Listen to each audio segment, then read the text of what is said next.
اعوذ باللہ من الشیطان اللعین الرجیم بسم اللہ الرحمن الرحیم الحمد للہ وکفا وسلام علی عبادہ الذین اصطفیٰ. درود بھیجو.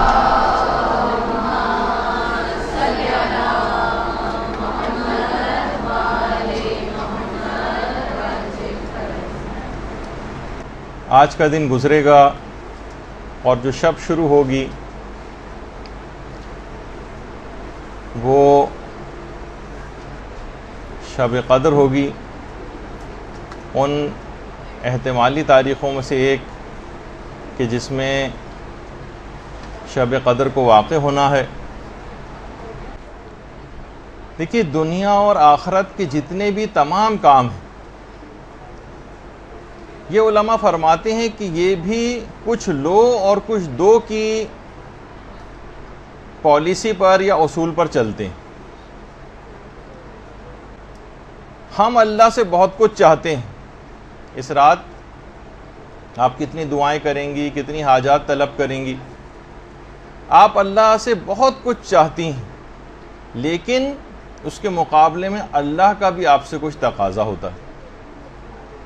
رسول کی اور ائمہ کی شفاعت آپ کو درکار ہے، تو رسول اور ائمہ بھی کچھ آپ سے تقاضا کرتے ہیں اور اپنی اطاعت کو طلب کرتے ہیں.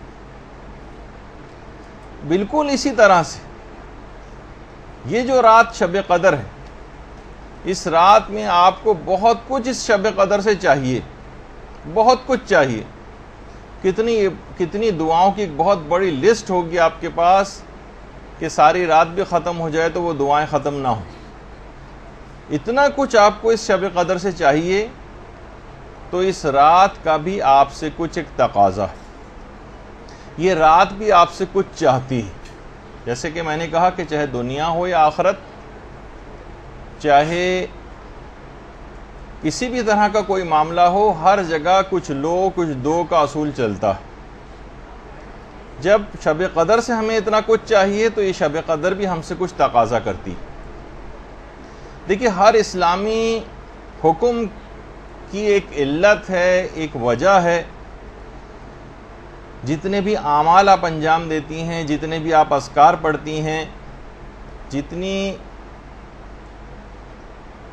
یہ دعائیں پڑھتی ہیں، اس کے اندر ایک خاص حکمت پوشیدہ.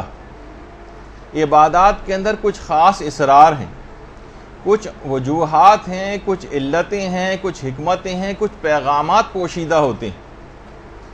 اعمال شب قدر جو آپ انجام دیں گی، جن کا بھی ہم ایک تذکرہ کریں گے، ان سب کے اندر کیا کیا پیغامات آپ کے لیے ہیں، وہ چاہتے کیا ہیں وہ اعمال، وہ آپ کے اندر کون سی تبدیلیاں دیکھنا چاہتے ہیں، اس کا آج ہم تذکرہ کریں گے کہ یہ شب قدر یہ آپ سے کیا تقاضا کر رہی ہے، اس کے اعمال جو آپ انجام دیں گی آپ سے کیا تقاضا کرتے ہیں.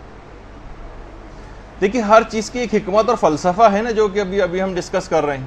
جیسے کہ نماز ہے، بری اور بے حیائی کی باتوں سے آپ کو روکتی ہے.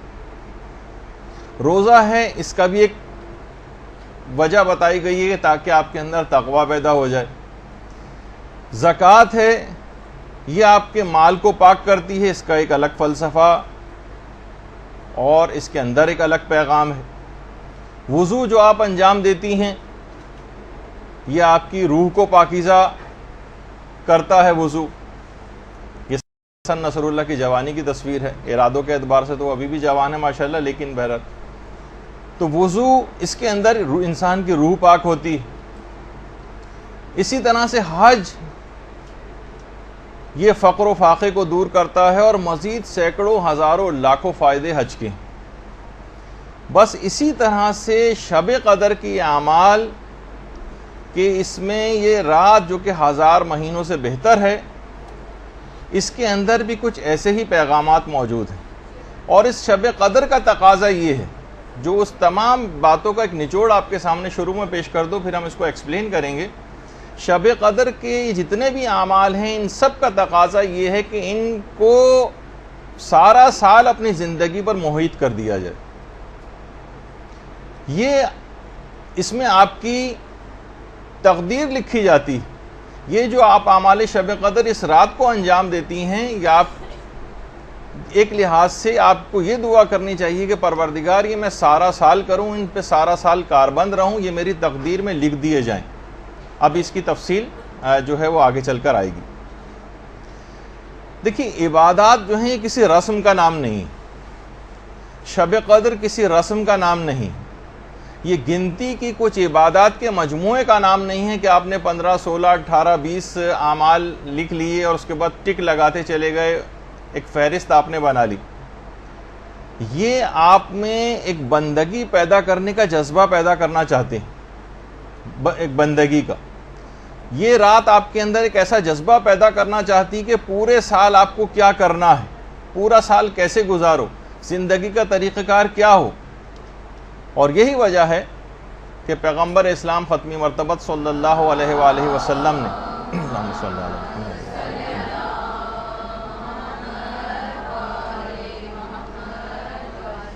نے اس رات کو عبادت کے ساتھ 2 شرطیں لگائی ہیں کہ اس شخص کے گناہ بخشے جائیں گے۔ ابھی میں تفصیل میں آگے چل کر اس روایت کی بیان کروں گا، ابھی تو صرف سرسری سے گزر رہا ہوں کہ اس رات عبادت کے ساتھ جو 2 شرطیں لگائی ہیں وہ یہ ہے کہ اس رات کو عبادت کرو لیکن ایمان اور احتساب کے جذبے کے ساتھ۔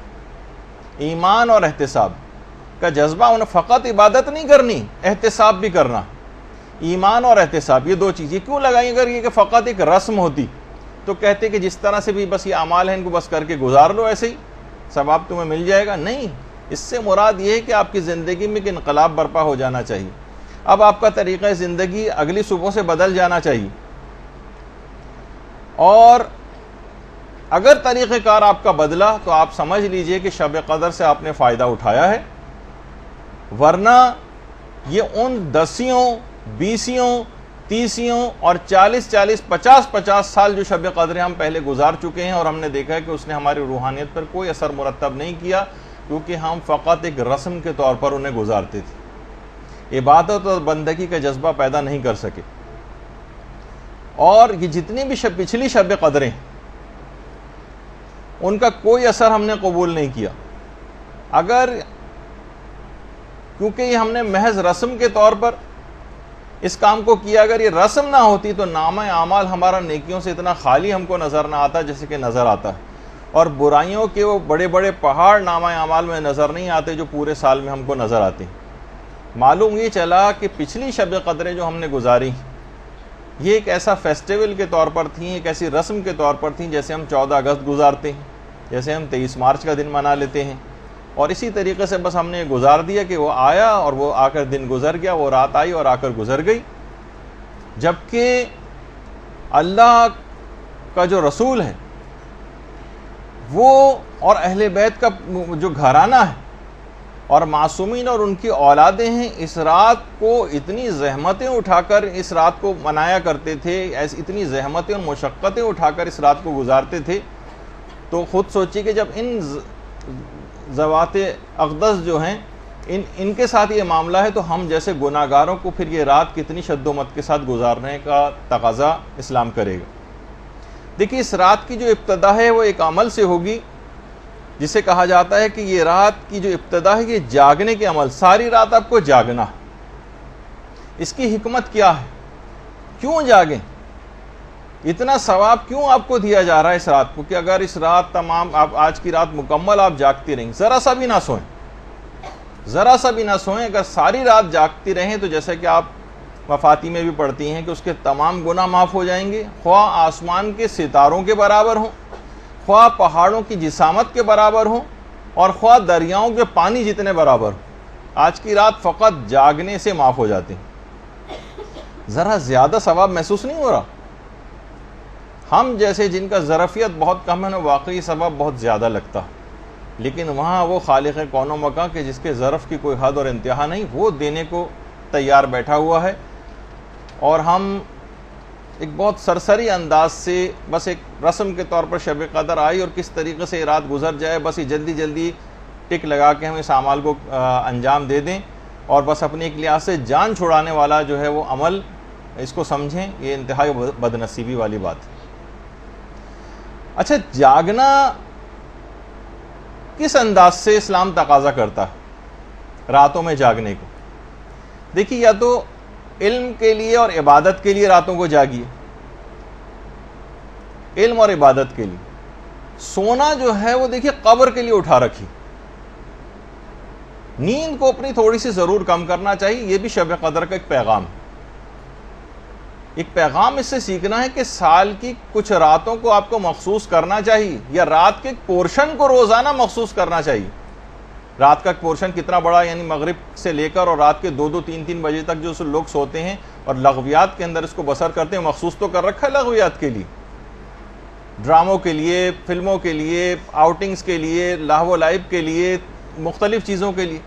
اسلام اور شب قدر یہ آپ سے تقاضا کرتی ہے رات کا کوئی ایک پورشن، چاہے وہ 15 منٹ کا ہو، 20 منٹ کا ہو، آدھے گھنٹے کا ہو، 1 گھنٹے کا ہو، یا کچھ اور زیادہ ہو، اس کو یا تو عبادت میں صرف کرنے کے لیے مقرر کیجئے یا پھر علم حاصل کرنے کے لیے۔ سونا جو ہے وہاں پہ بہت سونا ہے اور اس کی الگ ایک تفصیل ہے، اس کو وہاں کے لیے اٹھا رکھیے۔ یا تو یہ کہ ہمیں پتہ ہے کہ ہمارے نامہ اعمال ایسے ہیں کہ وہ فرشتہ عذاب ہمیں سونا ہی نہیں دیں گے، وہاں پہ سوچے جتنا سونا ہے یہیں پہ پورا کر لیا جائے۔ تو بہرحال کبھی تو ان راتوں کے اندر جاگنا سیکھیے۔ یاد رکھ لیجئے کہ آپ کا اس انداز سے علم اور عبادت کے لیے راتوں کو جاگنا جو شب قدر کا ایک پیغام ہے جاگنے کے ذریعے، ورنہ یہ بھی کہا جاتا ہے کہ سو لو 2-3 گھنٹے کے اندر اعمال کر لینا۔ کیوں تقاضا ہے کہ ساری رات جاگو اور اتنا زیادہ ثواب آپ کو دیا گیا ہے، تاکہ اس کو سال کے دیگر مہینے کی جو راتیں ہیں ان کے اندر بھی آپ اس کو رائج کریں، کہ آپ کا اس عبادت کے لیے رات کے اندھیرے میں یہ آپ کی قبروں میں اجالا بکھیر دے گا۔ راتوں کی قدر پہچانیے، راتیں بہت قیمتی ہیں۔ بہت سے علماء یہ بات بھی بیان فرماتے ہیں کہ راتیں دنوں سے افضل ہوتی ہیں۔ قرآن کا لوح محفوظ سے زمین پر نازل ہونا یہ رات کے وقت ہوا، انا انزلناہ فی لیلۃ القدر، یہ شب میں ہوا ہے، دن میں نہیں ہوا۔ اور علماء یہ بھی فرماتے ہیں کہ راتوں میں سے جو ایک رات ہے اس کے متعلق یہ بات کہی گئی ہے کہ یہ 1000 مہینوں سے افضل ہے۔ کسی دن کے متعلق یہ بات نہیں کہی گئی کہ فلاں دن جو ہے 1000 مہینوں سے افضل۔ شب جمعہ یہ بھی رات ہے، شب قدر یہ بھی راتیں ہیں، شب نیمہ شعبان اس کی کتنی فضیلت ہے، اور شب معراج اور شب برات وغیرہ، اسی طریقے سے شب عاشور، یہ ساری راتیں انتہا سے زیادہ عظیم راتیں۔ اور یہ بات بھی یاد رکھ لیجئے کہ تقدیریں جو آپ کی لکھی جاتی ہیں شب میں لکھی جاتی ہیں، دن میں نہیں لکھی جاتی۔ شب قدر میں آپ کی تقدیر لکھی جاتی ہے۔ رات کو بہرحال یہ کہ سکون اور اطمینان ہوتا ہے، دن پروردگار نے مشقت کے لیے بنایا۔ اور یہ جو راتیں ہیں اس کا جو 1/3 حصہ ہے وہ اس میں اللہ اپنے بندوں سے بہت قریب ہو جاتا ہے، بہت قریب۔ اور جو بندہ بھی بستر کو چھوڑ کر عبادت کے لیے جاتا ہے، اپنے پہلوؤں کو بستر سے الگ کرتا ہے، روایات میں ہے کہ اللہ اسے بغیر کسی حساب کے جنت میں داخل کرے گا، بغیر حساب کے۔ اللہم صلی علی محمد۔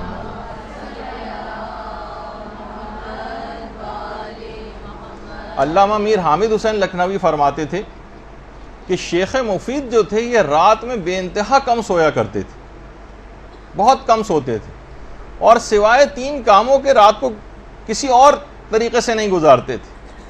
3 کام، یا تو نماز میں مصروف رہتے تھے، یا مطالعے میں مصروف رہتے تھے، یا پھر تلاوت قرآن۔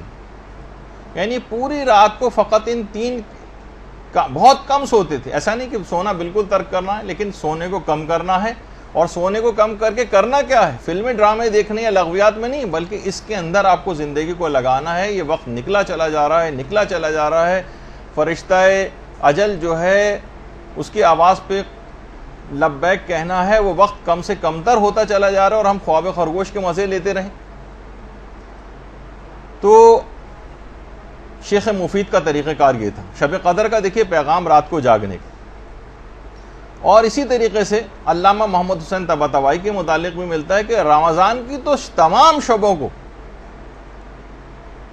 ابتدائے شب سے لے کر اور سحر تک مکمل تمام راتیں جاگ کر گزارتے تھے، رمضان کی تو تمام راتیں مکمل جاگ کر، اور اس میں بھی دعا، قرآن، نماز، تلاوت قرآن اور مختلف اذکار میں جو ہے مشغول رہتے تھے۔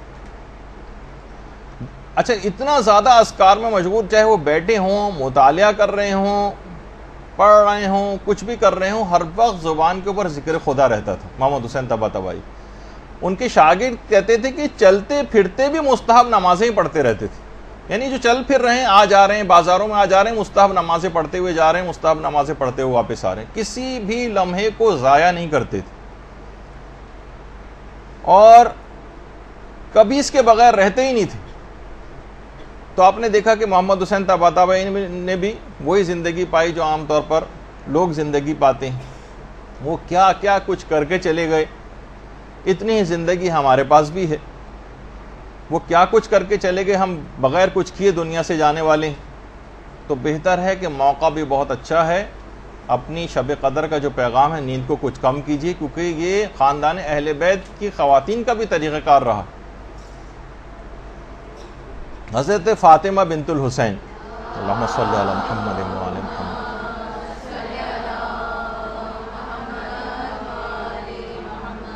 جو امام حسن کی بہو تھی، حسن مثنیٰ سے جن کی شادی ہوئی تھی، پوری رات عبادت میں قیام میں بسر کرتی تھیں اور پورے دن روزہ رکھتی تھیں، کیونکہ وہ سورج اتنے بڑے بڑے ائمہ کی صورت میں موجود ہیں کہ بہت سے جو ان سے غیر معصوم خاندان اہل بیت کے کہ ان کی شخصیت ذرا ان کا اتنا تذکرہ نہیں ہو پاتا، اور تو یہ بہت، کیونکہ وہ راتوں کی اہمیت سے واقف تھے، اور یہی وجہ ہے کہ بحر الانوار کی جو 87 جلد ہے، اس میں کسی نے ہمارے چھٹے امام جعفر صادق علیہ السلام سے پوچھا،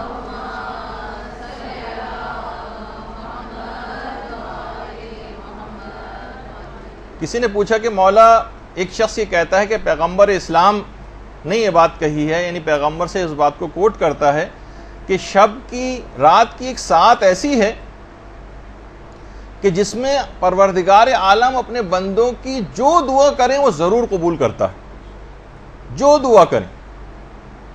کیا یہ بات صحیح ہے؟ پیغمبر نے ایسا کہا ہے؟ رات کی کوئی ساعت ایسی ہے؟ امام نے فرمایا کہ ہاں ایسا ہی۔ کہا کہ مولا وہ وقت کون سا ہے؟ فرمایا نصف شب سے لے کر رات کے آخری 1/3 حصے تک۔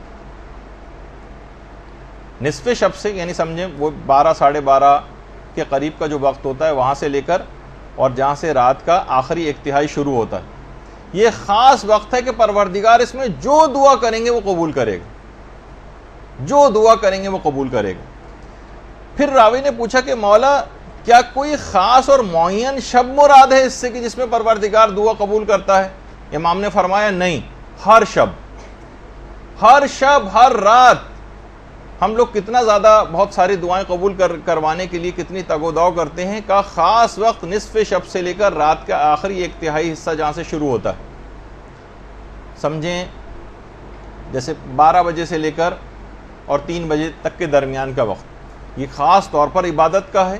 اس میں کچھ نہ کچھ نماز شب وغیرہ کے لحاظ سے اپنے آپ کو عادی بنانا ہے، جس کا بھی آگے چل کر تذکرہ آئے گا، اور اسی میں اپنی دعاؤں کے لیے بھی مخصوص کیجئے کہ ہر دعا لازماً پروردگار نے، اور ہر شب کے لیے حکم ہے، کوئی مخصوص شب بھی مراد نہیں۔ اور پیغمبر اسلام کا ایک عجیب طریقہ کار تھا، پیغمبر اسلام اس طرح سے راتوں کو جاگتے تھے کہ کئی دفعہ اٹھتے تھے اور سوتے تھے، کھڑے کھڑے تھک جاتے تھے تو بیٹھ کر عبادات انجام دے لیتے تھے۔ اور یہ بات بھی یاد رکھ لیجئے کہ یہ ضروری نہیں ہے کہ آپ کہ بیٹھ کر جو پڑھی جاتی ہیں نماز، اس میں آپ 2 رکعت، 1 رکعت کے بجائے 2 رکعت ہی پڑھنا ضروری نہیں، ایسا نہیں۔ تو بہرحال البتہ لیٹے لیٹے پڑھنے کی اجازت نہیں، تھک جائیں تو بیٹھ کر پڑھنے کی اجازت ہے۔ اور اس شب میں بھی تمام رات جاگ کر آپ کو عبادت کرنی، یہ جو آج سے شروع ہو جائیں گی آپ لوگوں کے لیے، بہت سے لوگوں کی تو کل ہو چکی ہے شب قدر کی ابتدا۔ تو پروردگار عالم، کچھ علماء فرماتے ہیں کہ فخر و مباحت کرتا ہے کہ اے فرشتوں دیکھو، جب یہ احتمالی تاریخوں میں میری اتنی عبادت و بندگی کر رہا ہے، تو اگر میں یقینی طور پہ بتا دیتا کہ شب قدر فلاں رات ہے تو اس کی عبادت و بندگی کا کیا حال ہوتا؟ یہ تو احتمالی تاریخیں بتائیں، اس میں اس کی بندگی کا اور عبادت کا یہ حال ہے۔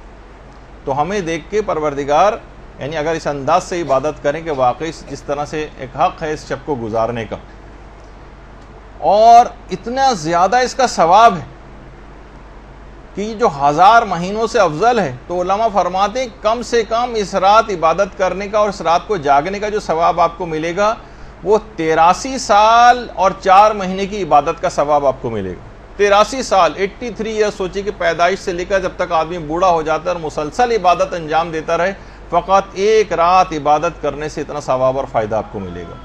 اللہم صلی علی محمد و آل محمد۔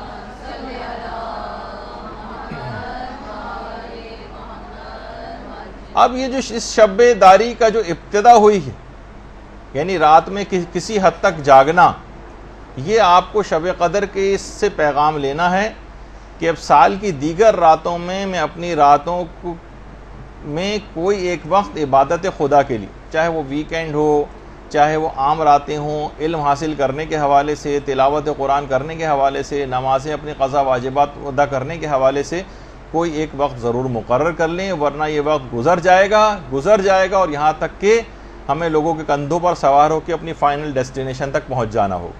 اس سے پہلے کا وقت ہے، اس پہ آپ اپنی زندگیوں کو بدلنے کی کوشش کر لیں، اور شب قدر سے بہترین اس ابتدا کی کوئی رات ہو نہیں سکتی۔ تو ایک تو پیغام یہ ہو گیا کہ جو جاگنے کا جو حکم ہے یہ اس وجہ سے ہے تاکہ اس سے کچھ سبق آپ حاصل کریں، اور اپنی عام سال کی راتوں میں بھی اسی انداز سے ایک پورشن ضرور، کم سے کم اگر پوری رات نہ جاگ سکیں تو اتنا سبق ضرور حاصل کر لیں کہ ایک پورشن ضرور مخصوص کر لیں کہ اتنا مجھے ضرور عبادت کرنی ہے۔ دوسرا جو ہے وہ ہے عمل قرآن، جو آپ کرتی ہیں اس رات کو، قرآن کو سر پر رکھ کر، اور اس کے بعد پھر معصومین کے واسطے دیے جاتے ہیں اور اس کے حوالے سے پھر دعائیں ہوتی ہیں۔ اس کا بھی ایک پیغام ہے کہ پورے سال بھی آپ کو انہی ذوات مقدسہ کے وسیلے سے دعائیں کرنا، اور خاص طور پر یہ جو قرآن کو سر پہ رکھا ہے، اور یہ 3 سورے جو اس رات کو علل خصوص پڑھنے کی تاکید ہے، سورہ عنکبوت ہے، سورہ روم ہے اور حامیم دخان ہے، اور یہ مطلق تلاوت بھی ہے، عام طور پر جو تلاوت کی جاتی اور قرآن کو سر پہ رکھ کر۔ تو یہ بات یاد رکھ لیجئے کہ ویسے تو میں نے پچھلے سال بھی بتایا تھا کہ جو قرآن سر پہ رکھے جاتے ہیں تو علماء اس متعلق کیا بات بیان فرماتے ہیں کہ اس میں کون سی 4 نیتیں ہونی چاہیے۔ وہ پچھلے سال والا درس آپ سن لیجئے گا کہ قرآن کو سر پہ رکھتے وقت 4 نیتیں کرنا، جس کا بھی وقت نہیں ہے وہ تو پچھلے سال ہم نے بیان کر دیا اور ہمارے ویمیو چینل کے اوپر بھی وہ اپلوڈڈ ہے۔ تو عمل قرآن جو کرنا ہے تو اس کا بھی دیکھیے، قرآن کو سر پر رکھ کر ایک گویا ایک عہد والی کیفیت جو ہے وہ انسان کو پیدا کرنی۔ علماء بیان فرماتے ہیں قرآن کے 4 حقوق ہیں آپ پر۔ پہلا حق یہ ہے کہ تلاوت کی جائے، دوسرا حق یہ ہے کہ اس کی تفہیم ہو، اس کو سمجھا بھی جائے، تیسرا حق یہ ہے کہ اس پر عمل کیا جائے، اور چوتھا حق یہ ہے کہ قرآنی پیغامات کی تبلیغ کی جائے۔ یہ 4 حق کم سے کم قرآن کے ہر شخص کے اوپر ہیں۔ اچھا، یہ سارے حقوق جو ہیں یہ ایک دوسرے سے مربوط ہیں، جدا نہیں۔ قرآن سے آشنائی کے لیے قرآن کی تلاوت بہت ضروری، تلاوت کیے بغیر اس کی تفہیم ممکن نہیں۔ جب تک تلاوت نہیں کریں گے سمجھیں گے کیسے کہ اس کے اندر کیا ہے، اور قرآن پر عمل اس کی تفہیم کے بغیر ممکن نہیں۔ جب تک اچھی طرح سے سمجھ نہیں لیں گے عمل کیسے کریں گے، اور تبلیغ بھی اس کو صحیح طور پر سمجھے بغیر ممکن نہیں۔ تبلیغ بھی اسی وقت کریں گے جب تفہیم کے مرحلے سے گزر جائیں گے، عمل بھی اس وقت کریں گے جب اس کو سمجھ لیں گے اور تلاوت کریں گے۔ تو یہ چاروں ایک دوسرے سے جڑے ہوئے ہیں اور مربوط ہیں، ایک ہی چین میں ہیں، ان کو الگ نہیں کیا جا سکتا۔ کوئی تلاوت کیے بغیر، تفہیم کیے بغیر اور عمل کیے بغیر اس کی تبلیغ کیسے کر سکتا ہے قرآن کی؟ تو یہ سب چیزیں، یہ بات یاد رکھ، لیکن ہم دیکھتے ہیں کہ افسوس ہے کہ ان چاروں میں سے قرآن کے حقوق ادا نہیں کیے جا رہے۔ کوئی بھی کبھی کسی مقام عمل پر کسی کو کوئی قرآنی آیت یاد نہیں آتی۔ پہلے زمانے میں ہوا کرتا تھا کہ لڑکیاں اپنی ڈائریاں بنایا کرتی تھیں، اس میں اشعار لکھا کرتی تھیں اور اقوال زرعی وغیرہ لکھے جاتے تھے، اس طرح کی چیزیں. اب تو خیر وہ بھی شاید ختم ہو گیا ہے بالکل، اب وہ بھی باقی نہیں رہا. تو قرآنی آیتیں تو بہرحال کیا یاد ہوں گی. اسی طریقے سے کوئی آپس میں قرآن کے متعلق، اس کے معنوں کے متعلق، اس کے مفاہیم کے متعلق، اس کے پیغامات کے متعلق، اس کے اسرار پر گفتگو کرتا نظر نہیں آتا. ہماری جو نجی گفتگو ہوتی ہیں، بیٹھکیں ہوتی ہیں، مردوں کی ہوتی ہیں، عورتوں کی ہوتی ہیں، اس میں قرآن تو جیسے سرے سے موجود ہی نہ ہو، ایگزسٹ ہی نہیں کرتا ہے. ایک جملہ بھی قرآن کے متعلق ہمیں کبھی گفتگو میں نظر نہیں آتا. یہ کون سا حق ادا کیا جا رہا ہے قرآن کا؟ اور قرآن کو کہا جاتا ہے قرآن بالکل تنہا ہے، تنہا. یہ اپنی تنہائی کی شکایت قیامت کے روز کرے گا. افسوس کہ لوگوں کو شاعروں کے اشعار یاد ہوں، گانے یاد ہوں، کلام شیطانی سب کچھ یاد ہو، مکروہ شاعری جو ہے وہ یاد ہو، لیکن کلام الہی کسی کو یاد نہ ہو. مقام عمل پر کسی کو کوئی قرآنی آیت یاد نہ آئے کبھی بھی. کتنے افراد آپ میں سے یہاں پہ بیٹھے ہوئے اپنے آپ سے سوال کریں کہ جنہوں نے کسی بھی تفسیر قرآن کو شروع سے آخر تک پورے قرآن کی پڑھی، اچٹتی پچٹتی باتوں کے حوالے سے نہیں کہہ رہا، تو کم سے کم اتنا تو قرآن کے زندگی میں ایک دفعہ تفسیر نمونہ اٹھاتے، آہستہ آہستہ کر کے 1 سے لے کر 27 جلدوں تک ختم کر دیتے چند سال میں. کچھ تو معاملہ آگے بڑھتا. اب نہیں، ابھی تک نہیں بڑھا ہے تو اب سے ہی شروع کر دیجئے. کچھ تو سمجھ آئے گا، کچھ تو مفاہیم کے اوپر طبیعت جائے گی، کچھ تو قرآن سے ارتباط پیدا ہوگا. تو بہت اگر کچھ ہوا بھی، لوگوں نے تیر اگر اس سلسلے میں مارا بھی ہے، تو ذرا ناظرہ پڑھنے کے حوالے سے جس کی اپنی ایک اہمیت ہے، اور تلاوت قرآن کا بے شمار فائدے ہیں، وہ اپنی جگہ پر ہیں، لیکن معاملہ تھوڑا سا اور آگے بھی بڑھنا چاہیے. ہم نے کیا کیا کہ قرآن کو زیادہ تر اب ہم دیکھتے ہیں کہ نمائشوں کے اندر رکھا جانا شروع ہو گیا، جو ایک درجے میں مطلوب بھی. کوئی مسئلہ نہیں ہے، یعنی اس کی کوئی خدا نخواستہ مذمت بیان نہیں ہو رہی ہے، لیکن لوگ ہمیشہ بات کو ایک نیگیٹو طرف لے کر جاتے ہیں. نمائش ہو رہی، اور جناب اتنا چھوٹا قرآن اس کو نمائش کے لیے پیش کیا جا رہا ہے، اور جناب اتنا بڑا قرآن سب لوگ اس کو دیکھنے کے لیے جا رہے ہیں، اور اتنا بڑا قرآن اور اس سے بھی بڑا قرآن. تو اب یہ سب کیا چیزیں ہیں؟ یا مثلا قرآن کو انڈے پہ لکھا جا رہا ہے، اس کو سب لوگ دیکھنے کے لیے جا رہے ہیں. قرآن پر عمل مطلوب ہے. قرآن ان سب چیزوں کے لیے نازل نہیں ہوا ہے کہ اس کو انڈے پہ لکھا جائے، اس کو جو ہے اتنا بڑے صفحات کے اوپر لکھا جائے کہ وہ اتنے بڑے صفحات جو ہیں جس کے اوپر لکھا گیا اسے پڑھ کون سکتا ہے؟ وہ تو صرف رکھا رہے گا خالی، اور ایک ڈسپلے کے لیے آپ نے کیا قرآن کو ایک ڈسپلے کے لیے اس طرح ہم نے ریک کے اوپر ایک رکھا ہوتا ہے جس پہ CD لگا کے اس کو اکثر اتارنے کی ضرورت پیش آتی ہے، پھر گرد ورد جھاڑی جاتی ہے معاذ اللہ اس پہ سے. قرآن اس کام کے لیے نہیں تھا. قرآن مردوں کے لیے تو فائدہ مند ہے ہی. وہ تو وہابیوں اور ایسے افراد کا نظریہ ہے کہ جو کہتے ہیں کہ نہیں اس کا کوئی اور فائدہ نہیں ہے، لیکن یہ زندوں کے قلوب کے لیے بھی شفا کا باعث.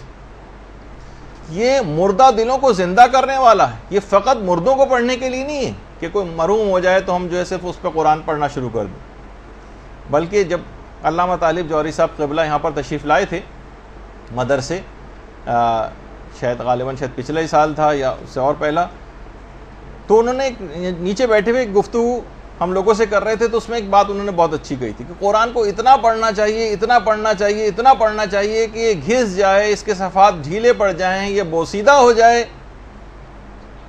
تو کیا ہوا؟ آپ نیا خرید کر لے آئیں.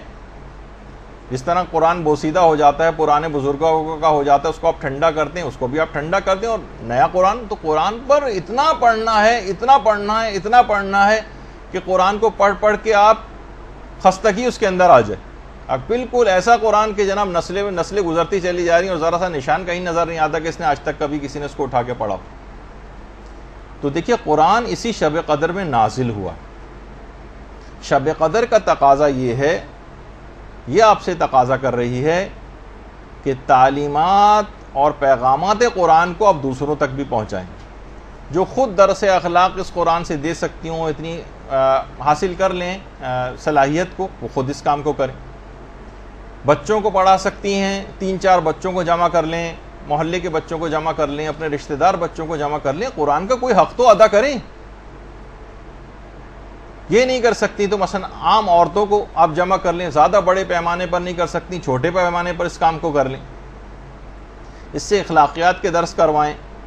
آپ نہیں کر سکتی تو کسی اور سے ارینج کروائیں، اپنے گھروں میں بلوائیں، اپنے گھروں کی نحوستوں کو دور کریں تلاوت قرآن کے ذریعے اور اس قسم کے پروگرامز کے ذریعے۔ شیطانوں نے ڈیرے ڈالنی ہے گھروں کے اندر، جو ہم سننے میں آتی ہیں، لوگوں سے بات صورتحال ہوئی ہے، وہ شیطانوں کے بسیرے ہیں وہاں پر۔ تلاوت قرآن کے ذریعے، اس کی تلاوت کے ذریعے اور قرآن کے پیغامات کے ذریعے وہاں سے ان کو بھگائیں۔ بہت سارے وہ افراد کے جو کہ بزرگ ہو گئے، وہ یہ نہ سوچیں کہ ہم نے تو قرآن نہیں پڑھا، اب ہم کیسے پڑھیں۔ نہیں، بزرگ بھی اپنے لیے ٹیوشن لگوائیں، سال 2 سال کے اندر ان کا بھی انشاءاللہ قرآن ختم ہو جائے گا کہ اس دنیا سے قرآن کی جو تلاوت کا جو حق ہے صحیح طور پر پڑھنے کا، کم سے کم 1 مرتبہ تو تلاوت قرآن کر کے جائیں، ورنہ قبر میں جا کر جو حسرت ہوگی اس کا پھر اس وقت کوئی مداوع نہیں ہوگا۔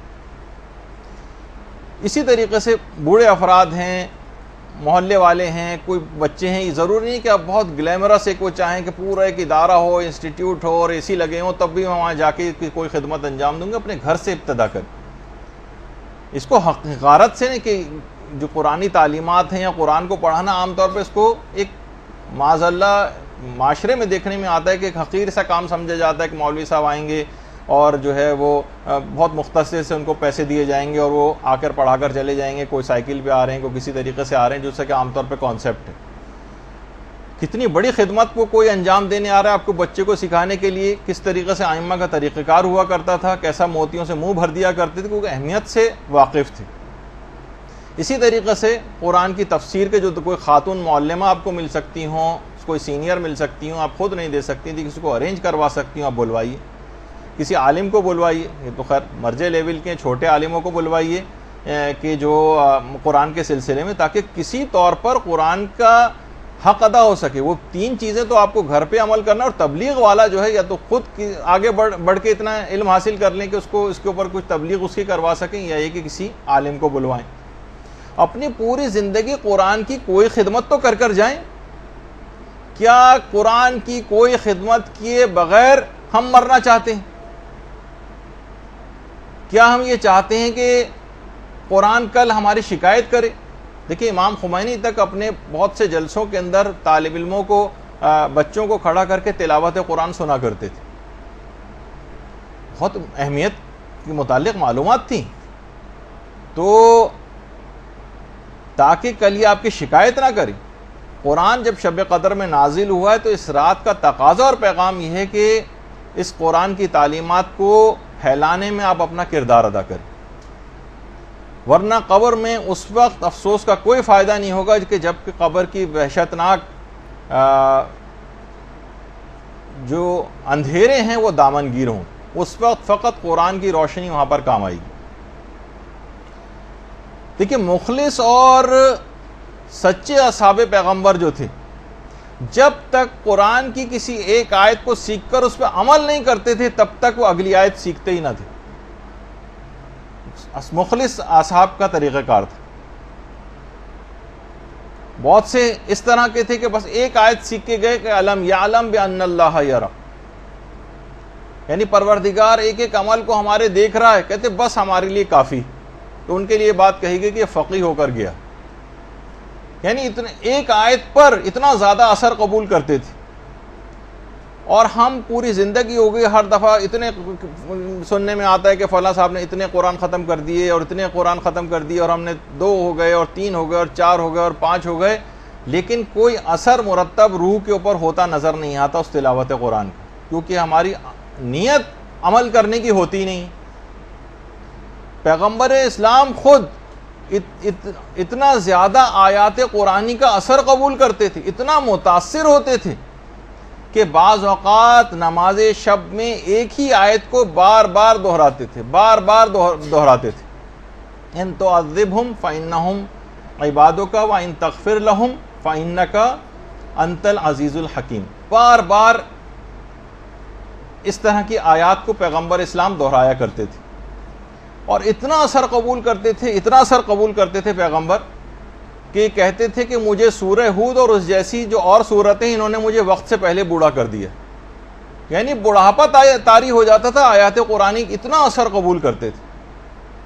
اور یہ خود ہے بھی اتنا پر اثر قرآن کہ خود پروردگار نے قرآن کے متعلق یہ کہہ دیا کہ اگر ہم اسے پہاڑوں پر نازل کرتے تو خشیت الہی سے پہاڑ پھٹ جاتے.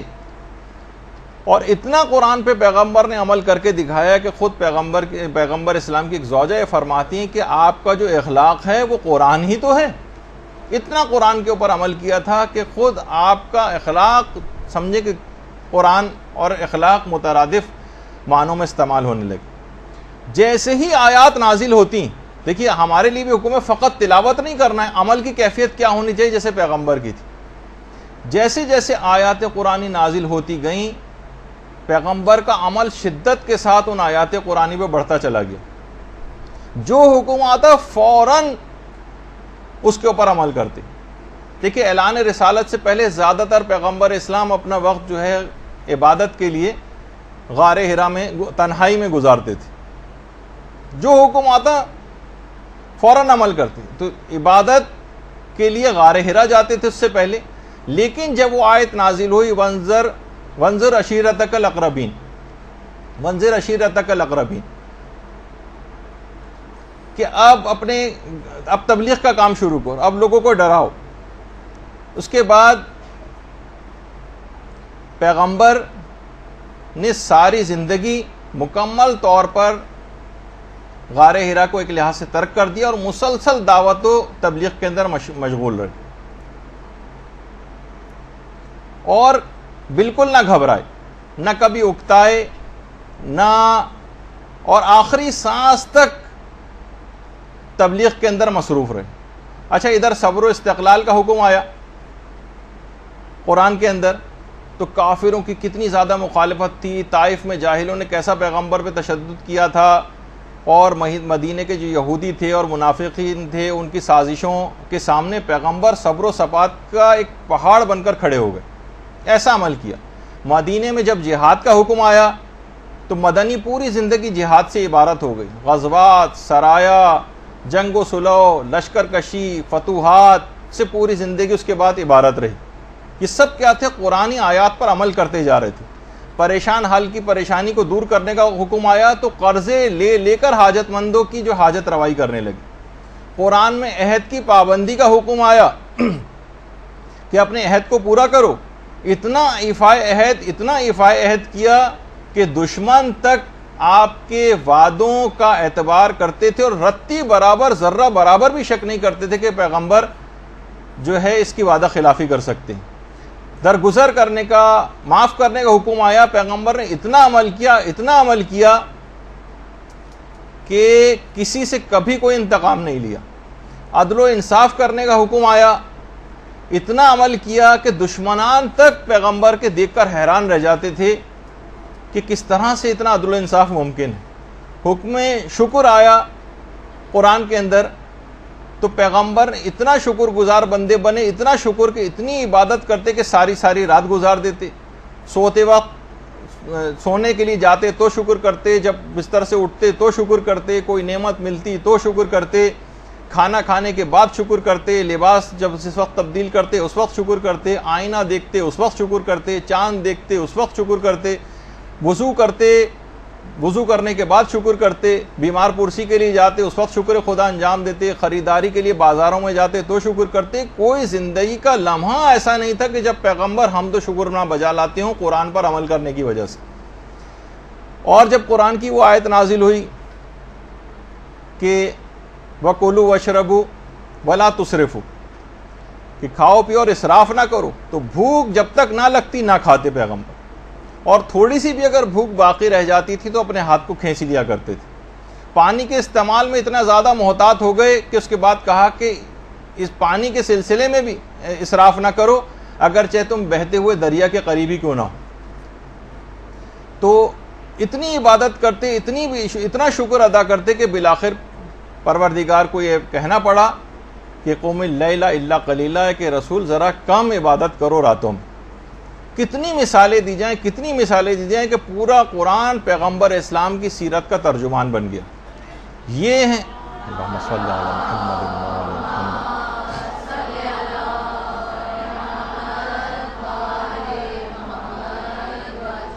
یہ ہیں حقوق قرآن کے، ایسا ہوتا ہے ان کے اوپر عمل اور ایسی ہوتی ہے ان کی تبلیغ. اتنا عمل کہ اس کے بعد پھر پیغمبر اسلام کے لیے پروردگار کو کہنا پڑا کہ ان اللہ و ملائکتہ یصلون علی النبی یا ایھا الذین آمنوا صلوا علیہ وسلموا تسلیما.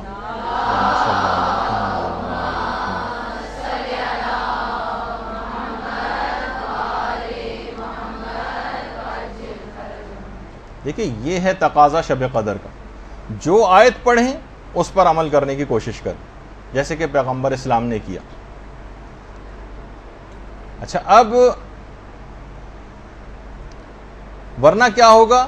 ایک رسم کے طور پر گزارا جائے گا قرآن کو سر پر رکھ کر، کچھ سورہ رسمن پڑھ لیے جائیں گے، جلدی جلدی صفحات گنے جائیں گے کہ اب سورہ روم میں کتنے صفحے باقی رہ گئے، اب عنکبوت میں کتنے صفحے باقی رہ گئے. اس سے ثواب تو مل جائے گا وہاں پہ، کیونکہ ثواب میں کوئی بخل نہیں ہے پروردگار کے ہاں، لیکن جو اثرات آپ کی روح پر مرتب ہونے چاہیے تھے وہ اثرات مرتب نہیں ہوں گے اگر اس انداز سے رسمی طور پر ان راتوں کو گزارا گیا جیسے پچھلے سالوں میں گزارا جاتا رہا.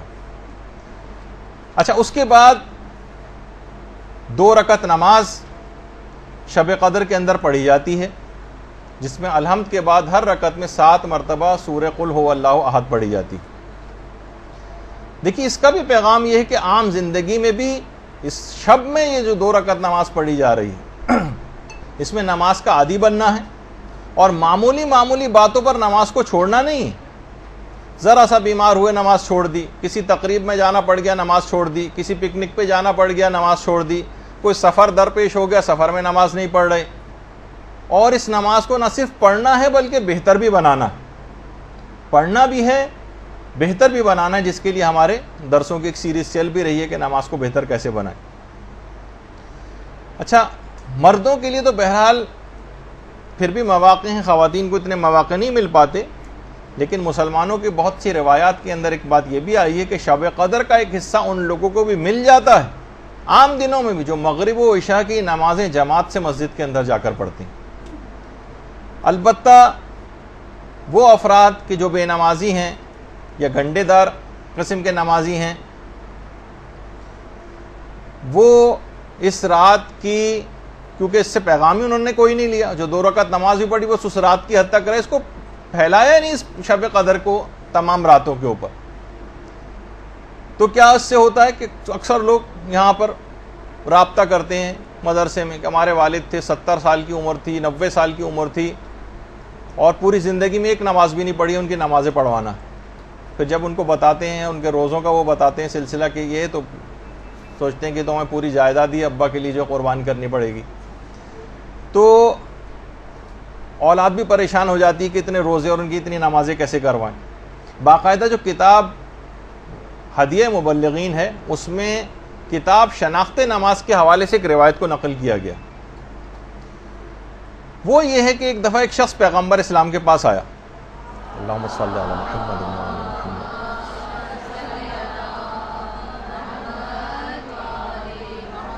کہنے لگا یا رسول اللہ میں بہت مالدار شخص تھا، اب میں بالکل فقیر ہو گیا ہوں. پیغمبر نے کہا کیا تم نماز نہیں پڑھتے ہو؟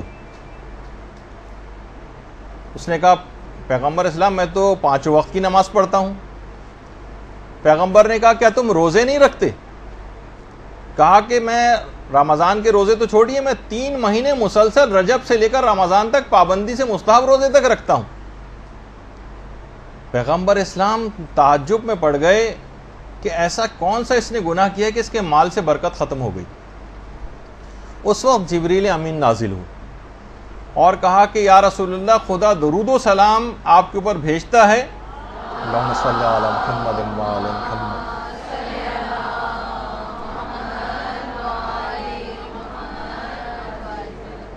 آپ اس بندے سے کہہ دیں کہ اس کا جو باغ ہے اس باغ کے اندر ایک گھونسلہ ہے چڑیا کا، اس گھونسلے میں ایک بے نمازی کی ہڈی کا ایک ٹکڑا موجود ہے جس کی نحوست کی وجہ سے تمہارے مال میں بالکل برکت ختم ہو گئی اور تم مفلس و نادار ہو گئے. پیغمبر اسلام نے اس شخص کو یہ بات بتائی.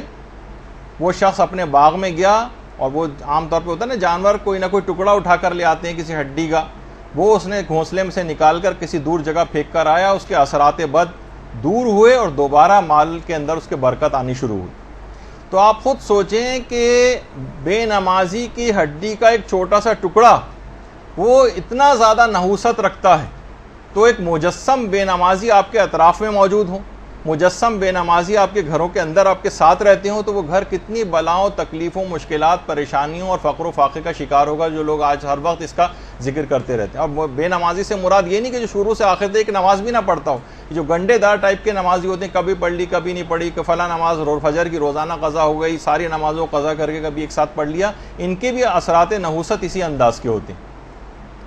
تو اگر آپ نے خود اپنے آپ کو نمازیں ٹھیک بھی کر رہی ہیں، لوگ بڑے پریشان ہوتے ہیں، جیسے اس نے آ کر کے میں 3 مہینے کے مستحب روزے بھی رکھتا ہوں، تمام نمازیں بھی پابندی کے ساتھ پڑھتا ہوں، کوئی واجبات اپنا چھوڑتا نہیں ہوں، پھر بھی میں مفلس ہوتا جا رہا ہوں، اس وجہ سے کہ آپ تبلیغ نہیں کر رہے ہیں اپنے اطراف والے لوگوں پر۔ وہ اگر ویسے ہی خراب رہے اور آپ ذاتی طور پر اپنے عمل کو اچھا کرتے چلے گئے، تو لا محالہ ان کے اثرات آپ تک پہنچیں گے، اور یہی بے برکتی اور نقصان کا سبب آپ بنیں گے۔ جیسے کوئی بہت بدبودار چیز کمرے، آپ لاکھ خوشبو لگا کے بیٹھے رہیں اور کوئی سڑی ہوئی مچھلی کمرے میں لا کے رکھ دیں، تو اس کے اثرات تک پہنچیں گے۔ آپ فقط اپنے لباس پر خوشبو سے اس گندے اور برے اور بدبودار چیز کے اثرات کو دور نہیں کر سکتے۔ تو بہت ضرورت اس بات کی، جب ہی ہم بار بار اس بات کو کہتے ہیں کہ تبلیغات کے اندر آپ اپنے آپ کو بھی، اگر آپ کو ٹھیک کرنا ہے اپنے حال کو بھی، تب بھی آپ کو تبلیغ کرنا پڑے گی، ورنہ دوسرے جو خراب ہوتے چلے جائیں گے آپ کے تبلیغ نہ کرنے کے نتیجے میں، اس سے آپ بھی متاثر ہوئے بغیر نہیں رہ سکتی۔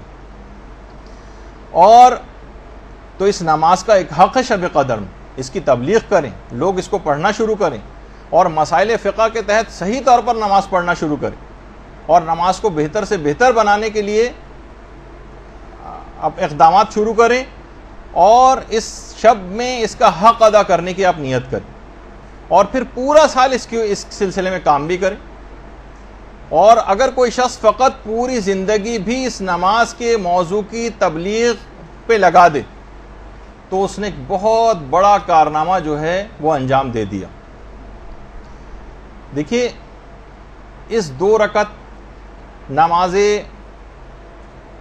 شب قدر جو آپ پڑھیں گی، اور اس کے ساتھ ساتھ آپ کو نماز شب بھی پڑھنا ہے اسی رات کو، یہ بھی نماز کی کنٹینیوشن ایک ہی رات میں جو آپ کو نمازیں پڑھنی ہیں، اس میں ایک تو نماز واجب نماز ہے جو آپ کو مغرب عشاء کی پڑھنی ہے، اس کے بعد یہ 2 رکعت نماز شب قدر ہے، اور اسی رات آپ کو نماز شب کا پابندی کی بھی نیت کرنی۔ اس سے بہتر کون سی رات آئے گی جب آپ اس بات کا عہد کریں گے کہ اب مجھ سے نماز شب نہیں چھوٹنی چاہیے۔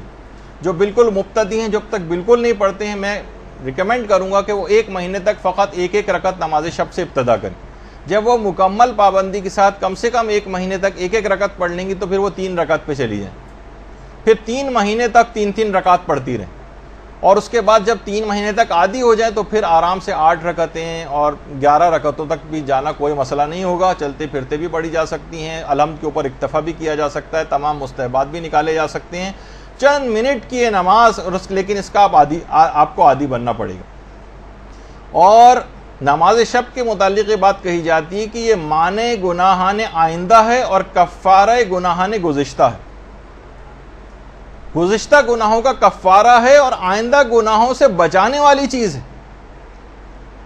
اور یہی وجہ ہے کہ باقاعدہ میں وہ تصویر تو نکال نہیں سکا کہ امام خمینی آپریشن سے پہلے جب مسلسل آکسیجن لگی ہوئی تھی، ایک تو یہ ہے آپ کے سامنے، اس کے بعد پھر ایک اور بھی ہے جس کی تصویر کا میرے پاس وقت نہیں تھا اس کو نکال سکوں، لیکن مسلسل ناک پہ آکسیجن لگی ہوئی تھی۔ اسی حالت میں امام خمینی نے اپنی واجب نمازیں، ظہر اثر کی نماز اس میں پڑھی تھی آپریشن سے پہلے، حتیٰ اسی آکسیجن لگی حالت میں نماز شب بھی ادا کی تھی، ورنہ جو اتنا کریٹیکلی ال پیشنٹ ہو اور بالکل ایکسپائر ہونے والا ہو، اور اس کی جو صورتحال اس وقت ہوتی ہے کہ اس میں اپنے آپ کا اس کو ہوش نہیں ہوتا، اس میں بھی مستحب نمازیں حتیٰ کہ پوری 11 رکعت نماز شب آکسیجن لگے انہوں نے انجام دی۔ اللہم صلی علی محمد۔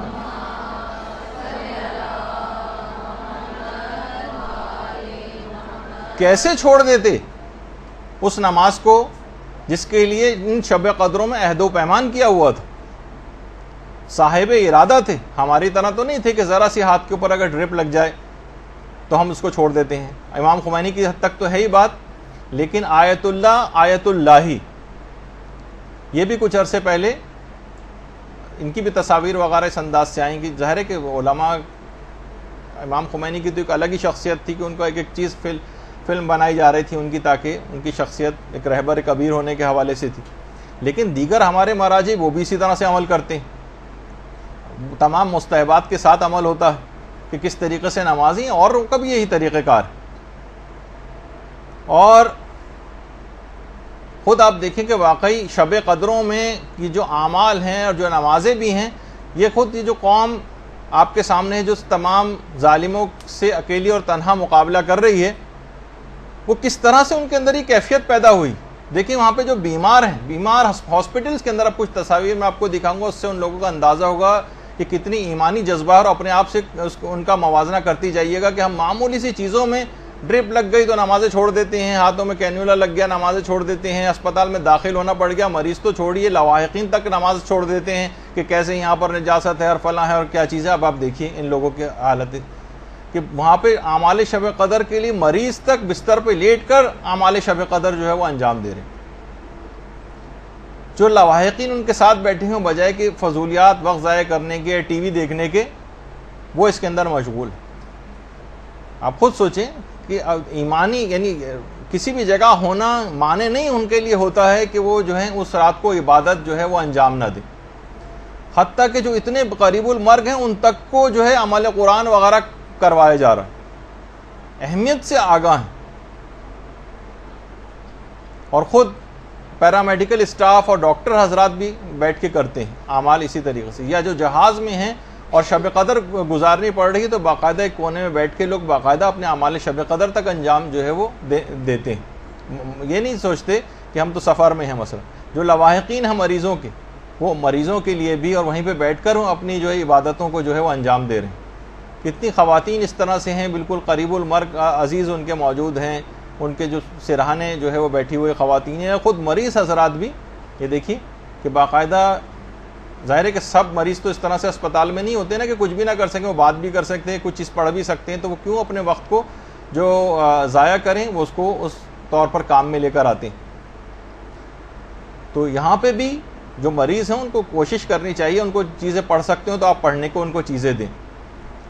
اور جو لواحقین ہیں وہ بھی وہیں بیٹھ کر مریض کی صحت یابی کی, حتیٰ کہ جو بالکل مرض موت میں بس اب انتقال ہوا کہ تب انتقال ہو, ان کو بھی عمل قرآن وغیرہ وہاں پر کروائے جاتے ہیں اور ان کی طرف سے لوگ جو ہے وہ کرتے ہیں. اور ہمارے ہاں ہمیں بالکل برخلاف, ہمیں ایک جگہ بھی کہیں ایسا نظر نہیں آتا. آپ سروے کر کے دیکھ لیجیے شب قدروں میں کسی بھی اسپتال میں جا کے کیا ہوتا.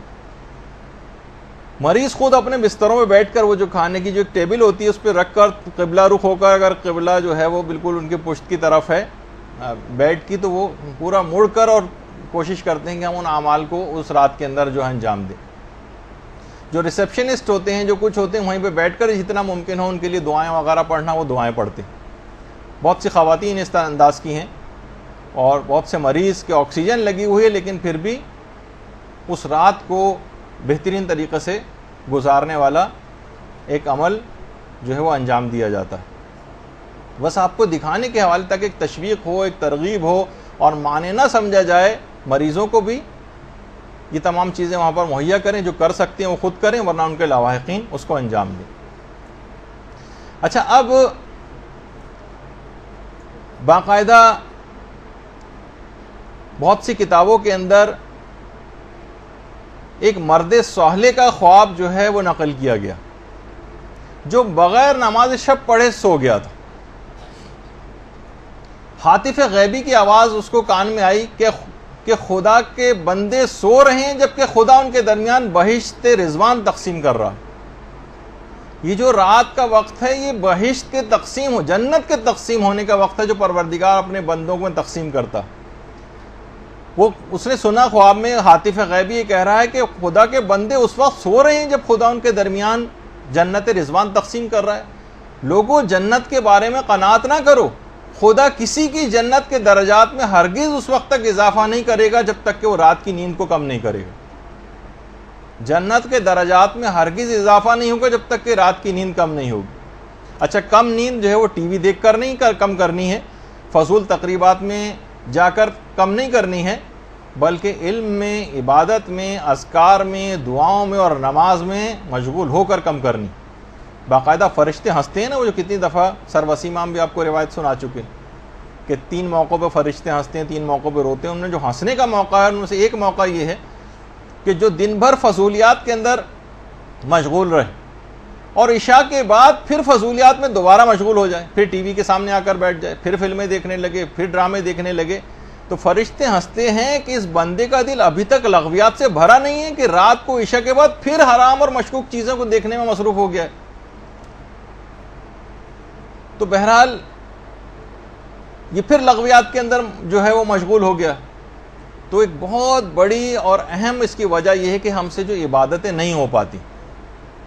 دیکھیے ایک بات اس کا آج بھی اس میں بہت ہمیشہ سے ہمارے ہر درس میں اس کا کوئی نہ کوئی تذکرہ آ جاتا ہے کہ آخر اس کے باوجود اتنی اہمیت آپ سن رہی ہیں، لیکن اس کے باوجود بھی اٹھ کر جائیں گی تو کتنی کم عامل ہو پائیں گی اس پہ، یہ جو سننے والے ہیں۔ اس کی ایک وجہ کیا ہے؟ وجہ حرام اور مشکوک کمائیاں، خمس اور دیگر حقوق ایسے مالی واجبات ہیں کہ جو کہ ادا نہیں ہوئے، اور اس وجہ سے وہ ہمیں نماز شب پڑھنے ہی نہیں دیتے۔ آیت اللہ شیخ قدوسی کہہ رہے ہیں کہ نیہاوند ایک علاقہ ہے، وہاں کے ایک مومن نے ایک دفعہ کھانے کی مجھے دعوت دی۔ میں کھانا کھانے کے لیے گیا، لیکن کھانا کھانے کے بعد ایک ایسا خمار دماغ پہ میرے سوار ہوا کہ مجھے نیند آ گئی۔ نماز شب تو کیا ملتی، نماز فجر بھی قضا ہو گئی۔ آیت اللہ شیخ قدوسی نے بیان کیا۔ اچھا، کیونکہ روحانی طور پہ بہت بلند عالم دین تھے، کہہ رہے میں متوجہ ہوا، یعنی کشف جو چیزیں ہوتی، تو معلوم یہ چلا کہ اس کی جو کمائی اور ارننگ ہے اس میں اشکال، مشکوک کمائی کی بنا پر میری جو ہے نماز، اتنے بڑے عارف کی بھی جو نماز شب جو قضا ہوئی، حتیٰ کہ نماز فجر تک قضا ہو گئی، اور جبکہ اپنا ذاتی مال بھی نہیں تھا، کسی اور کا مشکوک مال تھا جو ان کے جسم میں چلا گیا تھا، تو کتنے اثرات اس نے رکھے۔ تو یہ سب چیزیں بہت آپس میں ملتی جلتی چیزیں۔ اور اصفہان کے جو ایک مبلغ تھے حجت الاسلام سید محمد حسین مدرس، انہوں نے بھی ایک واقعہ نقل کیا کہ وہاں کے طلباء نے ایک دفعہ جشن منعقد کیا تھا عید زہرا کے سلسلے میں، اور آخوند ملا کاشی بہت بڑے عارف اور عالم اس زمانے میں تھے، ان کو بلایا۔ اچھا، آخوند کاشی کے متعلق یہ بات بتا دوں کہ آخوند کاشی وہ تھے کہ جو اپنی ہر مستحب نماز تک کے قنوت میں دعائے ابو حمزہ سمالی پڑھتے تھے۔ آخوند کاشی، اللہم صلی اللہ علیہ وسلم۔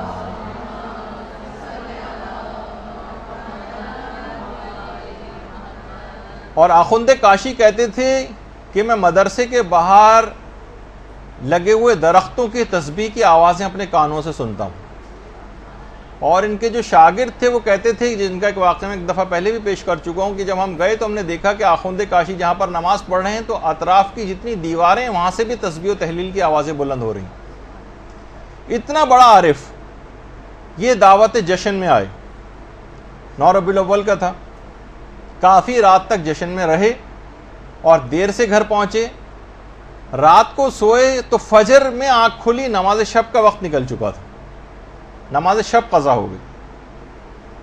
اس کے بعد 17 ربیع الاول کا پھر دوبارہ ایک جشن منعقد کیا گیا مدرسے میں، اور آخوند کاشی کو پھر بلایا۔ آخوند کاشی پھر آئے اور وہاں پھر دیر ہو گئی، اور گھر گئے تو بعد میں انہوں نے بتایا کہ اس رات کو میں نے پیغمبر اسلام کو خواب میں دیکھا۔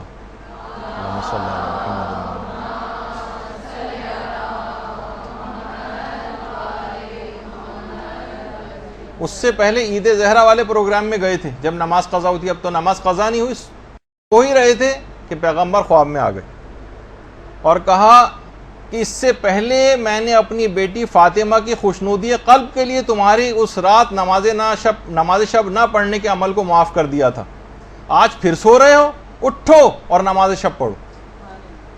پیغمبر اسلام نے آخوند کاشی کو سرزنش کیا کر کہا کیونکہ عید زہرا کا پروگرام اس رات تو میں نے اپنی بیٹی کی خوشنودی قلب کی وجہ سے تمہیں چھوڑ دیا تھا، لیکن پھر دوبارہ وہی غلطی کرنے جا رہے ہو. تو راتوں کو دیر تک کے ایسے پروگرامز کے جس کے نتیجے میں آپ کی عبادات متاثر ہوں، آپ کے واجبات متاثر ہوں، ان لغویات، یہ تو خیر بہت ہی نیک کام تھا، لیکن اس کے باوجود بھی عبادات بھی اگر آپ انجام، جیسے بہت سے لوگ پوری رات ایک شب بیداری جو ہوتی ہے اور ماتم ہوتا ہے وہ عبادت میں رات گزار رہے ہیں، لیکن نماز فجر اس کے بعد قضا کرتے ہیں. تو مستحب نمازیں بھی اس کا پیش خیمہ نہیں ہونی چاہیے کہ آپ کے واجبات قضا ہو جائیں، اور جن کا مقام اور بلند ہوتا ہے ان کے لیے ان کی نماز شب بھی قضا نہیں ہونی چاہیے. تو پیغمبر نے آ کر سرزنش کی. ائمہ خود کتنے زیادہ اس کے پابند تھے کہ امیر المومنین کی جو ایک کنیز تھی ام سعید،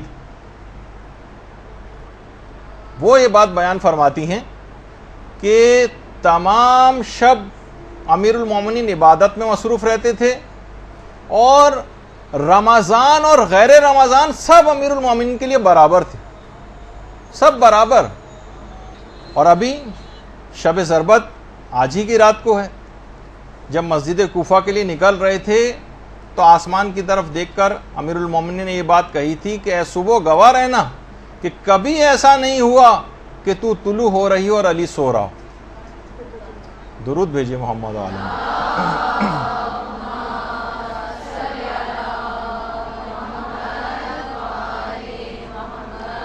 دیکھیے پھر یہ بات بیان ہو رہی ہے کہ ہر چیز کا ایک پیغام ہے، ایک فلسفہ ہے. یہ اعمال شب قدر جتنے بھی آپ انجام دیں گی، چاہے 2 رکعت نماز ہو، چاہے غسل ہو، چاہے اب زیارات ہوں، چاہے دعائیں ہوں، ان سب کا ایک فلسفہ ہے کہ ان عام زندگی کے دنوں کے اوپر اس رات کو آپ کو پیغامات کو پھیلانا ہے، پورے سال پر محیط کرنا ہے، پورے سال اب نماز شب کا پابند بننا ہے، پورے سال رات کے ایک حصے کو بستر سے الگ ہونا ہے.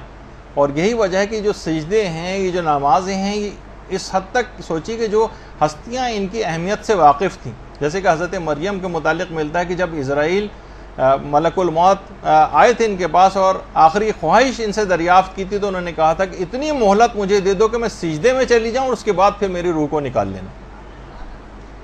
اور ہمارے علماء میں سے شیخ جواد انصاری حمدانی، جن کا اکثر تذکرہ آتا ہے، یہ خود فرماتے ہیں کہ حمدان میں ایک مومن نے، اچھا خود حمدانی تھے، اور جب بھی کبھی علماء اس طرح کی کوئی بات کرتے ہیں تو اپنا ذکر نہیں کرتے. ایک مومن کے ساتھ ایسا ہوا جبکہ خود مراد ہوتے ہیں.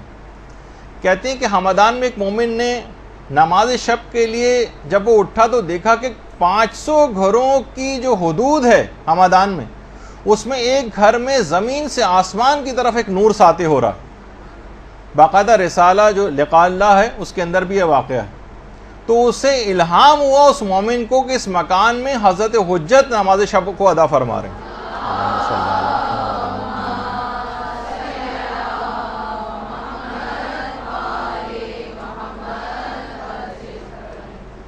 دیکھیے امام کی نماز شب کا گفتگو آپ نے سنی، آپ نے درود پڑھا امام پر، اس سے سبق کیا حاصل کیا؟ کتنوں نے عہد کیا اس بات کو سن کر کہ ہم حضرت حجت کی اس عمل کی پیروی کریں گے آج سے اور نماز شب کے پابند بن جائیں گے. طریقہ کار وہی رکھیے گا تاکہ بیچ میں سے ایک دم سے 11 رکعتیں پڑھنی شروع کر دیں گی تو اگلے دن سے نہیں پڑھیں گے. 1 مہینے تک 1 رکعت، اس کے بعد پھر 3 مہینے تک 3 رکعت، اور اس کے بعد پھر آپ بڑھاتی چلی جائیں گی تو کوئی طبیعت کے اوپر بار محسوس نہیں ہوگا.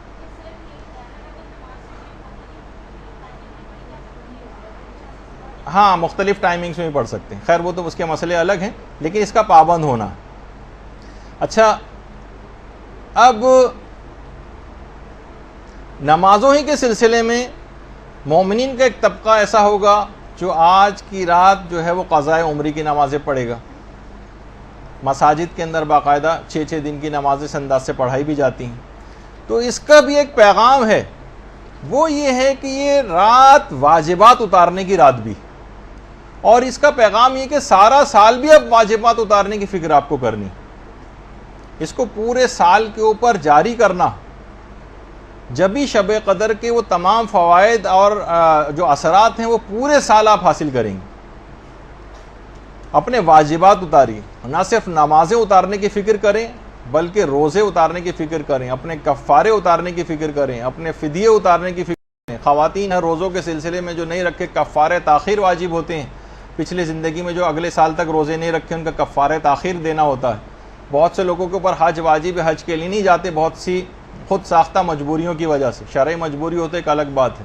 بہت سے لوگوں کے عمرے غلط ہوئے ہیں, جب تک عمرہ ادا نہیں صحیح طور پر ادا کر لیتے, عمرہ جو ہے وہ اس کا احرام باقی رہتا ہے, اس کو اتروانے کی فکر ہونی چاہیے. لوگوں کی امانتیں واپس کرنے کی فکر ہونی چاہیے. رد مظالم ادا کریں, لوگوں کے حقوق ادا کریں. کسی سے قرضہ لیا ہوا تو وہ ادا کریں. یہ حقوق کے ادا کرنے کی رات ہے. یعنی اس رات قضا واجب نمازیں جو پڑھی جاتی ہیں, اس کا پیغام ہے کہ سارا سال بھی آپ کوشش کریں کہ آپ اتاریں اپنے ذمے سے یہ سب چیزیں. اور کتنے ایسی چیزیں ہیں دیکھیے کہ حتیٰ کہ فطرے لوگ سوچتے ہیں فطرہ تو ہم ہر سال دیتے ہی. خود ہمارے استاد محترم بیان فرماتے تھے کہ ایک بہت بڑی غلطی ہمارے ہاں ایک یہ بھی ہونے لگی ہے کہ گھروں کا کوئی سسٹم صحیح طور پر بن نہیں پاتا ہے. پتہ ہی نہیں چلتا کہ گھر میں سربراہ گھر کون ہے. باپ اس طرح سے کاروبار میں اپنے ساتھ اپنے بچوں کو شامل کر لیتا ہے کہ بچوں کا پتہ نہیں چلتا کہ یہ اس کاروبار کے مالک ہیں یا باپ مالک ہے. تو بہت سی چیزیں طے نہیں کی ہوئی ہیں ہم لوگوں نے, تو اس کی وجہ سے بہت سے پرابلمز ہوتے ہیں. اب جس کے ڈیپینڈنٹس میں سے شمار ہوتے ہیں اس کے اوپر فطرہ واجب ہوتا ہے. اب اگر اولاد نے نکال بھی دیا اور باپ جو ہے سربراہ فیملی تھا, چاہیے کمائی باپ کے ہاتھ میں کیوں نہ لا کے دیتے ہوں, باپ ریٹائرڈ ہے گھر پہ بیٹھے ہوئے, لیکن سربراہ گھر وہ ہے, تو اس کو ان کا فطرہ بہت سارے فطرے کے مسئلے. تو اب اگر ان بچوں نے فطرہ نکال بھی دیا اور باپ نے نہیں نکالا, تو جب تک جائیداد تقسیم نہیں ہو سکتی باپ کے مرنے کے بعد, جب تک وہ سارے فطرے بھی نہ نکال دیے جائیں جو اولاد نے خود نکال دیے تھے اور باپ کے اوپر واجب تھے اور اس نے نہیں نکالے تھے. تو بہت سے اس کے اندر مسئلے ایسے ہو جاتے ہیں. فطروں کے مسئلے, کیونکہ اگلی جو کلاس ہوگی وہ چاند اور فطرے کے مسائل سے ریلیٹڈ آپ لوگوں کی ہوگی, تو اس کے اندر اس کی جو ہے تفصیل سن لیجئے گا. تو اسی طرح سے تو لوگوں کے مال میں کچھ حقوق ہوتے ہیں, ان کو آپ کو نکالنا پڑے گا. اور مرحوم کلباسی ایک عالم گزرے ہیں, جو شب قدر کا دیکھیے پیغام یہی بتایا جا رہا ہے کہ اپنے واجبات اتارنے کی رات ہے. اور اگر آپ نے واجبات نہیں اتارے تو یہ ایسے برے اثرات رکھتے ہیں. کی ہڈی والا واقعہ آپ نے سنا کہ اس سے کتنے اثرات ہوئے. اسی طرح سے لوگوں کے حقوق اگر آپ کے مال میں ہوں گے تو وہ بھی ایسی بے برکتی اور نقصانات کا سبب بنیں گے. مرحوم کلباسی یہ وہی ہیں جن کے متعلق ہم نے پچھلے سال بیان کیا تھا کہ یہ شب قدر کو حاصل کرنے کے لیے کہ مجھے سال کی کوئی ایک رات ہے نا, سال کی 365 راتوں میں یہ جاگتے رہے, 360 یا 365 راتیں مسلسل جاگتے رہے کہ مجھے تاکہ یقینی طور پر شب قدر حاصل ہو جائے. اچھا, یہ تاجر بھی تھے, بزنس مین تھے. ایک دفعہ مال تجارت کے لیے ان کی کشتی اور کشتیوں کے ساتھ ان کی کشتی بھی گئی ہوئی تھی. تو اطلاع آئی کہ ایک طوفان آیا ہے اور ساری جو مال تجارت کی جو کشتیاں ہیں وہ سب کی سب ڈوب گئیں, سب کی سب ڈوب گئیں. انہوں نے کہا کہ مجھے یقین نہیں ہے, میرا مال مخمس تھا, سارے میں نے حقوق ادا کیے ہوئے تھے, ممکن ہی نہیں ہے کہ مجھے اس بات پہ یقین نہیں آتا کہ میری کشتی ڈوب گئی ہوگی. اور کچھ دن بعد ہی اطلاع آئی کہ ساری کشتیاں ڈوب گئیں, ایک کشتی نہیں ڈوبی, وہ وہی تھی جو مرحوم آیت اللہ کلباسی کی کشتی تھی.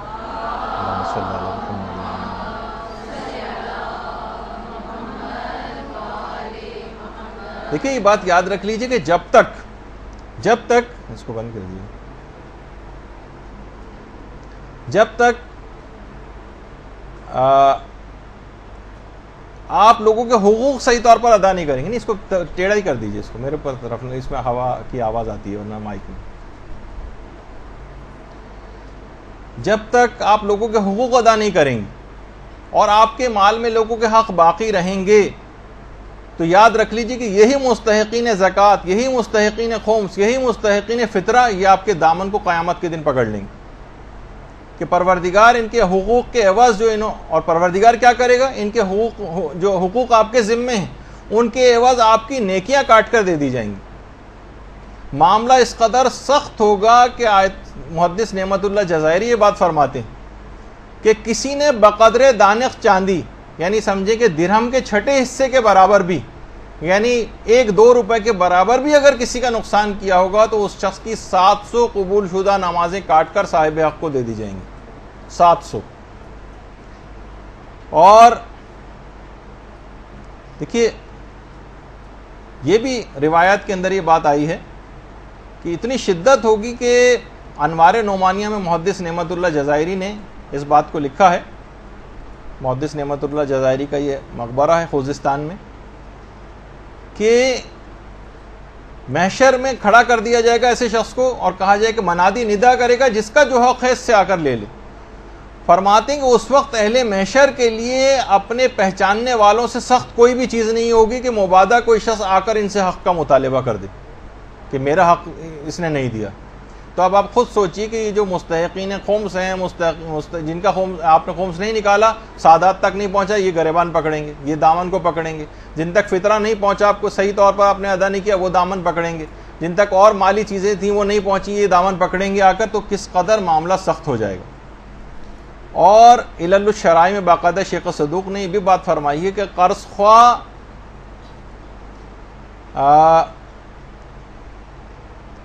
یہ جو ہیں یہ آ کر مقروض کا دامن پکڑیں گے, یہ ہمیں واپس کر سکتا تھا قرضہ لیکن اس نے اس کے باوجود بھی واپس نہیں کیا.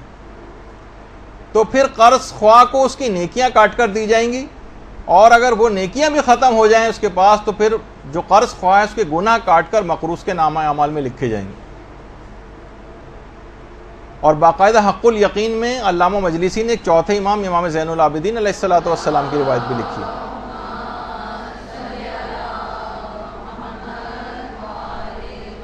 کہ مولا اگر مسلمان کو کافر سے کوئی حق طلب کرنا ہے تو اس کی تلافی کیسے ہوگی؟ وہ تو جہنمی ہے, نیکیاں اس کے پاس ہیں ہی نہیں. امام نے فرمایا اس کے حق کے برابر کافر کے عذاب میں اضافہ کر دیا جائے گا. اور جب بھی یہی وجہ ہے کہ پیغمبر اسلام نے جو ایک سوال کیا تھا اپنے اصحاب سے, جس کی ہم نے ایک پوسٹ بنا کے بھی لگائی تھی, مفلس کون؟ ایک دن رسول اللہ نے اپنے اصحاب سے پوچھا جانتے ہو کہ مفلس کون ہے؟ صحابہ نے عرض کیا کہ مفلس وہ ہے جس کے پاس مال و دولت, باغات اور سرمایہ نہ ہو. رسول نے فرمایا میری امت کا مفلس وہ ہے جو قیامت کے دن اس حال میں آئے گا کہ اس کے پاس نماز, روزہ, زکوٰۃ جیسے اعمال موجود ہوں گے, لیکن اس نے زندگی میں کسی کو گالیاں دی ہوں گی, کسی کو تہمت لگائی ہوگی, کسی کا مال ہڑپ کیا ہوگا, کسی کا ناجائز خون بہایا ہوگا. ایسے شخص کی نیکیاں اس کے متاثرین کو دے دی جائیں گی. اگر اس کی نیکیاں کم پڑیں گی تو اس کی متاثرین کی برائیاں اس کے نامہ اعمال میں ڈال دی جائیں گی اور اسے دوزخ میں ڈال دیا جائے گا. ایسا شخص سچ مچ مفلس. تو آپ خود سوچئے کہ یہ تمام چیزیں ایسی ہیں کہ یہ اصلاً مفلس ہو جائیں گے. اس رات قضا واجبات اپنے اتارنے ہیں, قضا نمازیں اتارنے کا جو پیغام ہے وہ یہی ہے کہ اپنے واجبات اتارو. اور یہ اتنا عظیم ثواب دلواتا ہے واجبات اپنے اتارنا, یہ کسی کو اس کا حق واپس کرنا. مثلا قرضے کا 1 روپیہ بھی آپ نے کسی کو واپس کیا تو پیغمبر اسلام کی باقاعدہ ایک روایت ہے کہ جب کوئی 1 درہم اپنے طلبگاروں کو واپس کرتا تو یہ عمل اسے 1000 سال کی عبادت کا ثواب دلواتا ہے, 1000 غلام آزاد کرنے کا ثواب دلواتا ہے, اور 1000 حج و عمرے سے بہتر ہے یہ عمل. اللہم صلی علی محمد و علی محمد. یعنی آپ کا پیسہ ضائع نہیں جا رہا, یہ اتنا ثواب آپ کو, یہ جو آپ مال لوگوں تک پہنچا رہے ہیں, اپنے پچھلے واجبات پہنچا رہے ہیں, یہ اتنا زیادہ آپ کو ثواب دلوانے والا عمل.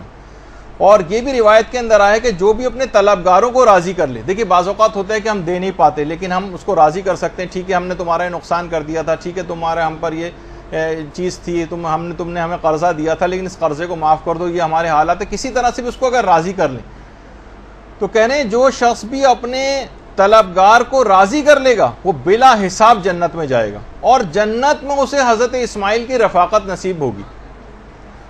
تو نمازوں کی قضا کا جو پیغام ہے وہ یہی ہے کہ ان کو خود سے اتارنا شروع کریں, اپنے تمام واجبات کے ساتھ ساتھ خاص طور پر نمازیں ان کو اتارنا شروع کریں. حاجی نوری نے باقاعدہ ایک واقعہ لکھا ہے نجف اشرف کے ایک عالم کا. وہ عالم کہتے ہیں میں نجف اشرف میں رہا کرتا تھا. یہ نجف کی بہت پرانی تصویر ہے آپ کے سامنے. میرے والدین البتہ دوسرے شہر میں تھے اور خط و کتابت سے جو ہے وہ رابطہ ان سے رہتا تھا.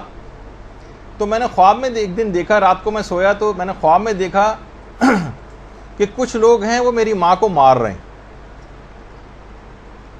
یعنی ایسا لگا جیسے فرشتے جس طرح سے عذاب دے رہے ہوتے. میری ماں کی ناک سے خون بہ رہا ہے, میں آگے بڑھا ان کے پاس گیا کہ میری ماں کو کیوں مار رہے ہو؟ انہوں نے کہا ہم خدا کی طرف سے مامور فرشتے ہیں اور تمہاری ماں کو یہ عذاب اس وجہ سے دے رہے ہیں کہ تمہاری ماں نماز کو بہت ہلکا سمجھتی تھی، نماز نہیں پڑھتی تھی اور رمضان کے روزے بھی یہ چھوڑا کرتی تھی۔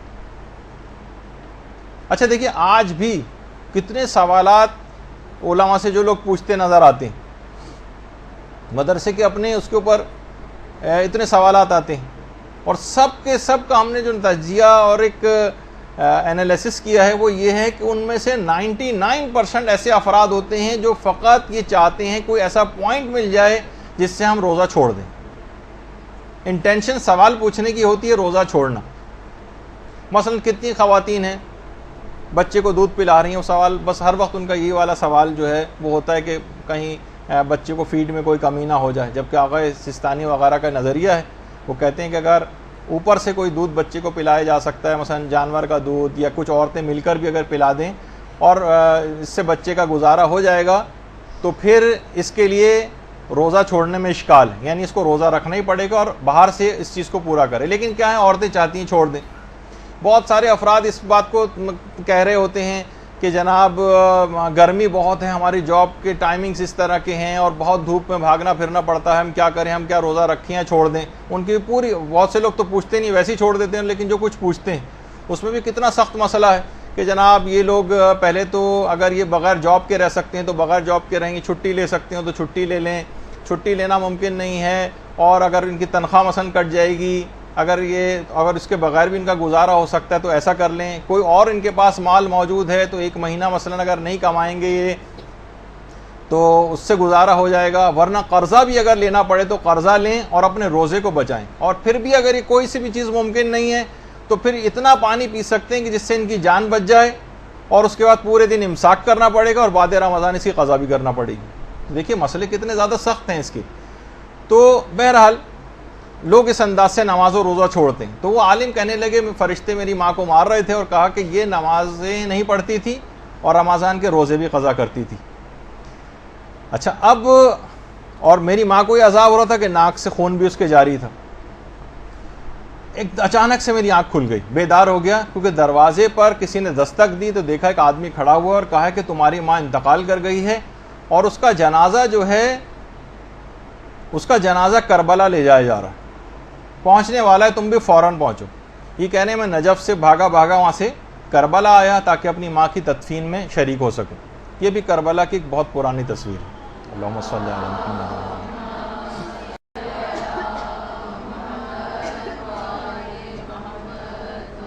میں تیزی سے بھاگتا ہوا اپنے ماں کے جسم کے پاس گیا جو تابوت کے اندر رکھا ہوا تھا، تو میں نے دیکھا کہ میری ماں کے کفن کے اوپر خون لگا ہوا ہے۔ تو لوگوں نے کہا دیکھو ہمارا اس میں کوئی قصور نہیں ہے، سواری کی جس میں سواری میں جنازہ آ رہا تھا اس کی ٹکر ایک جگہ ہو گئی، تصادم ہو گیا، اور جو جنازہ تھا یہ باہر جا کر گرا، اور یہ جو خون تمہیں نظر آ رہا ہے یہ جو کفن پہ لگا ہوا ہے، میں نے فوراً کفن کو ہٹایا تو دیکھا کہ میری ماں کی ناک سے خون جاری تھا۔ اچھا عالم سمجھ گئے کہ یہ خواب سچا ہے اور میری ماں کو عذاب مل رہا ہے۔ یہ وہاں سے سیدھے ذریعے حضرت ابو الفضل العباس علمدار علیہ الصلوۃ والسلام پہ گئے۔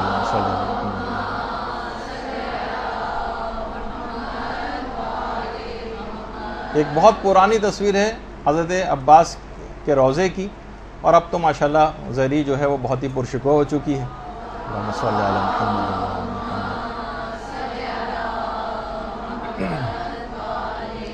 کہنے لگے میں زری پر گیا اور حضرت عباس علمدار سے متوسل ہوا، اور میں نے التجا کی اور وعدہ کیا حضرت عباس سے کہ میں اپنی ماں کی ساری قضا نمازیں اترواؤں گا، سارے روزے بھی جو ہے وہ رکھوا دوں گا، اور اس کے بعد ماں کو دفن کیا گیا۔ کہہ رہے تدفین کے 2 ماہ تک کا تو میں نے انتظام کیا، 2 ماہ تک، البتہ 2 مہینے کے بعد کچھ ایسی مصروفیات ہوئیں کہ میں مزید نمازیں اور روزے انجام نہیں دلوا سکا، میرے دماغ ہی سے نکل گیا۔ وہی خواب دوبارہ پھر میں نے دیکھا، فرشتے پھر آ رہے ہیں میری ماں کو عذاب دے رہے ہیں۔ تو میں نے فرشتوں سے جا کے کہا کہ میں تو ابو الفضل العباس کے پاس جا کر اپنی ماں کا جو ہے وہ معاف کروا چکا تھا یہ سب چیزیں۔ تو انہوں نے کہا کہ ہاں لیکن تم نے اپنے وعدے کو پورا نہیں کیا اور ماں کے قضا واجبات نہیں اتارے، لہٰذا عذابوں کا سلسلہ پھر شروع ہو گیا۔ میں نے فوراً دوبارہ وعدہ کیا، بیدار ہوا، اس کے بعد میں نے خود اجارے پر نہیں بلکہ خود اپنی ماں کی ساری نمازیں پڑھی اور سارے روزے خود ادا کیے۔ تو دیکھیے یہ تمام چیزیں بھی ایسی ہیں کہ اپنے نماز و روزے کو اتارنا ہے۔ آپ نے دیکھا کہ کربلا تک میں لا کر دفن کیا گیا، لیکن قضا واجبات ایسے تھے کہ اس کے باوجود بھی عذاب ہوا۔ البتہ یہ ضرور ہے کہ ظاہر ماں ایسی سرکش ہوگی، ورنہ اگر کوئی عام گناہ گار ہے، چند نمازیں قضا ہیں، کچھ ہیں، تو انشاءاللہ امام کے جوار میں، کیونکہ وہ تو جگہ ایسی ہیں کہ بہرحال وہاں عذاب قبر جو ہے وہ ختم ہو جاتا ہے، لیکن کچھ اہمیت بتانے کے لیے کہ نمازیں اور روزے قضا کرنا اتنا عظیم گناہ ہے کہ بعض اوقات ان مشاہد مشرفہ میں دفن ہونا بھی عذاب کو ختم نہیں کروا سکتا، تاکہ لوگوں کو ایک جرت پیدا نہ ہو اور ان کی واجبات کی اہمیت کو سمجھیں۔ تو پیغام شب قدر یہ بنا کہ دیکھیے نئی زندگی اور نئے سال کی ابتدا ایک لحاظ سے ہو رہی، کیونکہ نئے سرے سے آپ کی تقدیر لکھی جا رہی ہے اگلے سال کی۔ آپ پورا سال اپنے قضا واجبات کو اتارنے کی فکر کیجیے اور ایک باقاعدہ ایک ڈائری بنائیے جس کا نام آپ اپنے طور پر واجبات ڈائری رکھ لیں، اس میں نوٹ کریں ساری چیزیں، اپنی وصیتیں، اپنی زبانی طور پر بھی اپنے لواحقین کو اپنے واجبات بتائیں تاکہ ان کو کچھ پتہ چلے۔ اکثر یہ ہوتا ہے کہتے ہیں والد انتقال کر گئے، والدہ انتقال کر گئیں، جو ساتھ رہتے تھے کچھ تھوڑا بہت ان کو پتہ ہوتا ہے، لیکن لوگوں کو زیادہ تر پتہ نہیں ہوتا کہ وہ اتارنے کی طرف مائل بھی ہوتے ہیں تو ان کو صحیح عدد پتہ نہیں ہوتا، یہ معلوم نہیں ہوتا کہ ان پر کتنا خمس تھا کتنا نہیں تھا۔ تو اپنے واجبات زبانی طور پہ بھی بتائیں اور ایک ڈائری بھی مرتب کریں۔ اچھا اب دیکھیے واجبات اتارنے کے لیے جب انسان مائل ہوتا ہے تو اسے صحت و سلامتی اور عافیت، بیماری میں کھڑا نہیں ہوا جا رہا ہے۔ اب لوگ اکثر یہ پوچھتے ہیں کہ اب بالکل ہماری ہمت اور طاقت نہیں ہے، اپنی قضا نمازیں کیسے پڑھیں؟ تو صحت اور عافیت یہ ضرور اتنی دعا کم سے کم آپ نمازیں یہ شب قدر میں ضرور مانگی کہ آپ جب تک اپنے تمام واجبات اتار نہ لیں تب تک موت نہ آئے، یہ باقاعدہ۔ اور خاص طور پہ آغا نائینی کی ایک دعا جو ہم نے دنیا و آخرت کی 100 پریشانیوں کو حل کتاب میں بھی لکھی ہے کہ اگر کوئی شخص کی دعا نماز عشاء کے بعد پڑھے تو خدا اس کی عمر میں 50 سال کا یقینی اضافہ فرما دیتا ہے، اور یہ دعا یہ ہے، اور یہ آپ کو اس کتاب کے اندر بھی مل جائے گی۔ اور میں آپ سے یہ بات کہوں گا اپنے طور پر ایک ریکمنڈیشن کے طور پر کہ اگر ممکن ہو تو یہ کسی پرچے پہ یہ کتاب پہ لکھ لیں، اور جو نماز شب قدر 2 رکعت پڑھیں آپ، اس کے قنوت میں آپ اپنے لیے، اپنے رشتہ داروں کے لیے، علماء کرام کے لیے، مجتہدین اعظام کے لیے، سب کو بھی عام کر سکتی ہیں۔ اور آج کل جس اعتبار سے قتل و غارت گری ہو رہی ہے اور لوگوں کی زندگیوں کے چراغ گل کیے جا رہے ہیں، 50 سال کا مومنین کی عمر میں یقینی اضافے کے لیے اس کے قنوت میں اس دعا کو پڑھیں۔ اچھا اسی طرح سے اس کوشش کریں کہ دعاؤں کو دوسروں کے لیے زیادہ سے زیادہ آپ انجام دیں اس رات۔ جب یہ علامہ مجلسی نے مفاتی میں جا کے دیکھیے گا کہ اپنے رشتہ داروں کے لیے اور اپنے عزیز و اقارب کے لیے دعائیں، دوسروں کے لیے دعائیں کرنے کی بہت تاکید ہے۔ دوسروں کے لیے دعائیں، یہی وجہ ہے کہ آیت اللہ حسن زادہ عاملی، جن کا پچھلی مرتبہ بھی تذکرہ ہوا تھا، یہ فرماتے ہیں کہ جب میں یہ آیت اللہ حسن زادہ عاملی کی جوانی کی تصویر، کہ میں جب اپنے استاد آیت اللہ سید محمد حسین طباطبائی کی خدمت میں گیا تو آیت اللہ طباطبائی نے آیت اللہ حسن زادہ عاملی کو ایک بات بتائی، اور وہ ہمارے لیے بھی ہے۔ کہتے ہیں کہ میں نے جب سے ہوش سنبھالا ہے، آیت اللہ محمد حسین طباطبائی، جب سے میں نے ہوش سنبھالا ہے اور اپنے آپ کو شناخت کیا ہے، تب سے میں نے ایک دعا بھی آج تک اپنے لیے نہیں مانگی، اور ہمیشہ دعاؤں کو سب کے لیے عام کیا ہے اور سارے مومنین کو اس میں شامل کیا ہے۔ باقاعدہ جو ان کی کتاب ہے 1001 کلمہ، اس میں آیت اللہ حسن زادہ عاملی نے یہ بات لکھی اور کہا کہ مجھ پر اس بات کا بہت ہی زیادہ اثر ہوا تھا جب یہ آیت اللہ محمد حسین طباطبائی نے مجھے یہ بات بتائی تھی۔ اور شہزادی بھی یہی وجہ سے، شہزادی کی سیرت سامنے تھی کہ جو کہ اللہم صلی علی محمد و علی محمد،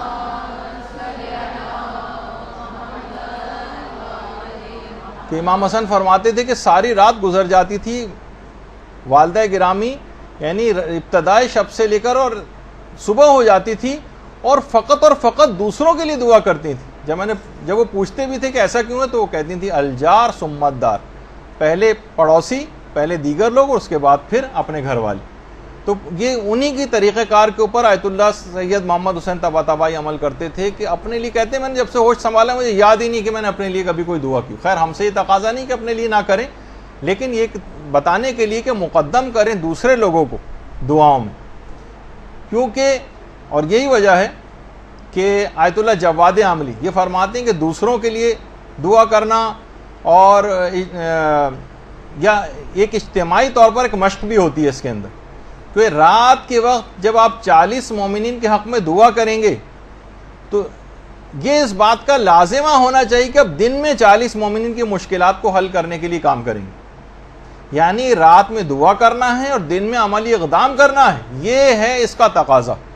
اور نماز شب بھی آپ کو پڑھنی ہے, اس کے اندر 40 مومنین کے لیے دعا بھی, لیکن اس کا بھی ایک پیغام یہ ہے کہ اس دعا کو اور لوگوں کے کام آنے کے سلسلے.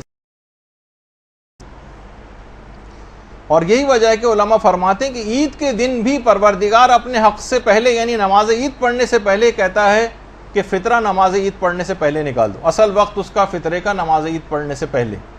وہ پھر وہ الگ مسئلہ ہے کہ کون شخص ظہر تک ادا کر سکتا ہے اور جو جس نے نہیں ادا کیا وہ بعد بھی میں بھی ادا کر دے. لیکن بہرحال یہ کہ پروردگار نے اپنے حق کو مؤخر کیا ہے, لوگوں کے حق کو فطرے کو مقدم کیا اور کہا ہے کہ یعنی فطرہ یہ پہلے دے دو تاکہ عید کی خوشی میں شریک ہونے سے دوسرے افراد رہ نہ جائیں. بلکہ یہاں تک شریعت نے اس میں ریلیکسیشن دی کہ فطرہ ماہ مبارک رمضان میں بھی دیا جا سکتا ہے ایڈوانس کے طور پر. پھر اس میں وہ مسئلے آپ سن لیں گے اگلی دفعہ کہ قرضے کی نیت سے ہی دیا جائے یا حاکم شرع کی اجازت وغیرہ کے لیے دیا جائے. اچھا, اس کے اندر ایک فائدہ دوسروں کے لیے دعا کرنے کا یہ ہوگا جو اس رات کا پیغام بھی کہ آئندہ زندگی میں بھی اس طریقہ کار کو رائج رکھیں.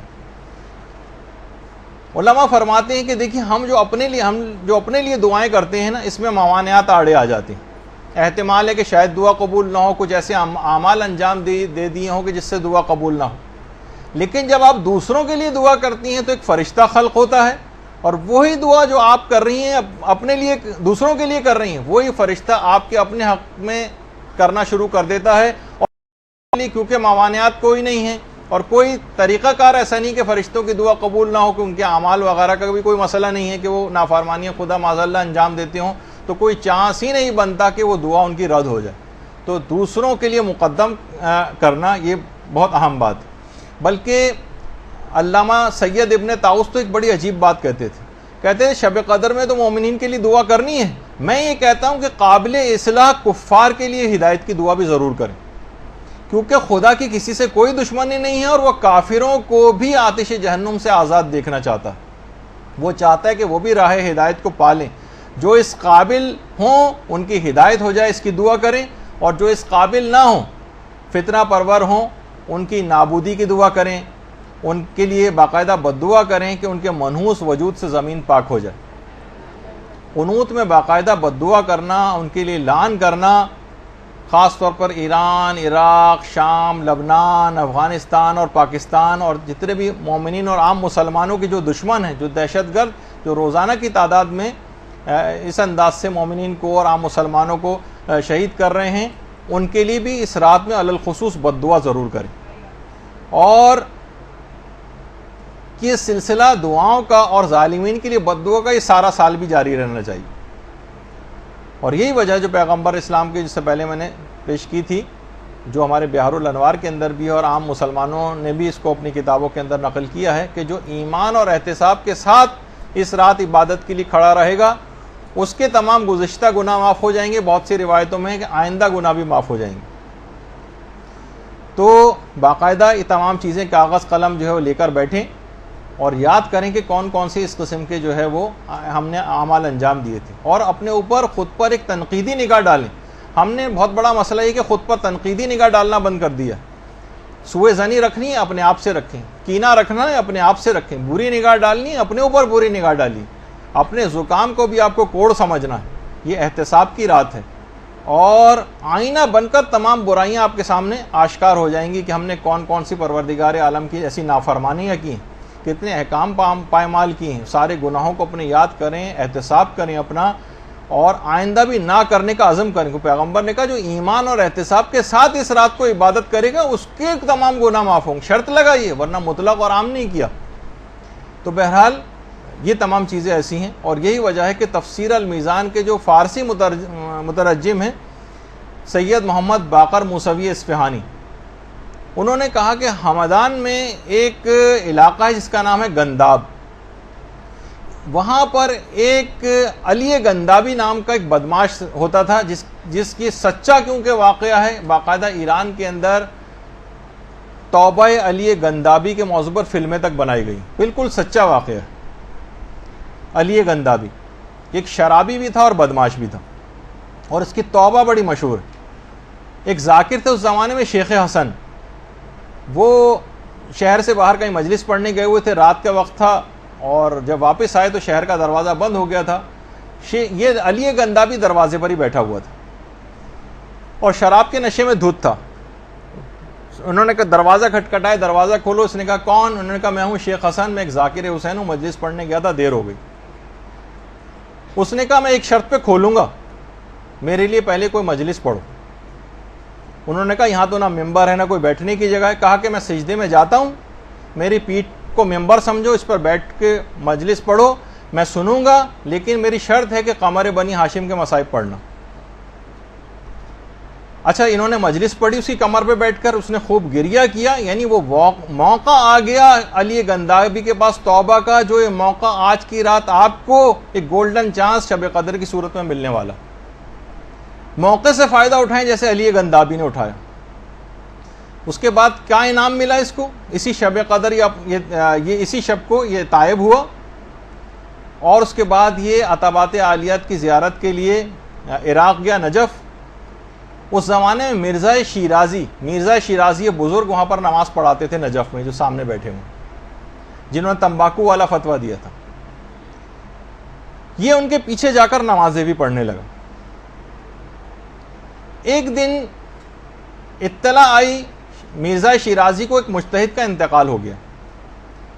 اچھا، مجتہدین کو عام طور پر جو حرم امام سے متصل جو دالان ہے، یہ ذرا بہت پرانی تصویر ہے حرم امیر المومنین کے، اس کے بالکل سامنے باہر جو دالان تھا، اللہم صلی علی محمد و علی محمد، باقاعدہ صحن میں وہاں پر ایک قبر تیار کی گئی ان مرحوم مجتہد کے لیے۔ لیکن عشاء کی نماز کے بعد پتہ چلا کہ وہ کوما میں تھے اور اب ہوش آ گیا ہے، زندہ ہے۔ مرزا شیرازی کو آ کر بتایا گیا کہ جن کے لیے قبر تیار ہوئی تھی وہ تو ہوش میں آ گئے ہیں، مگر علی گندابی نماز کے مصلی پر بیٹھا بیٹھا چل بسا۔ اب اس کھودی ہوئی قبر کا کیا کریں؟ مرزا شیرازی نے کہا کہ علی گندابی کو حرم امیر المومنین سے متصل دالان میں اسی قبر میں دفن کر دیا جائے۔ سچی توبہ کے باعث جو رائٹ ٹائم آیا تھا، قمر بنی ہاشم کی شفاعت اس کو ملی، اور شاید یہ قبر اسی کے لیے تیار کی گئی تھی۔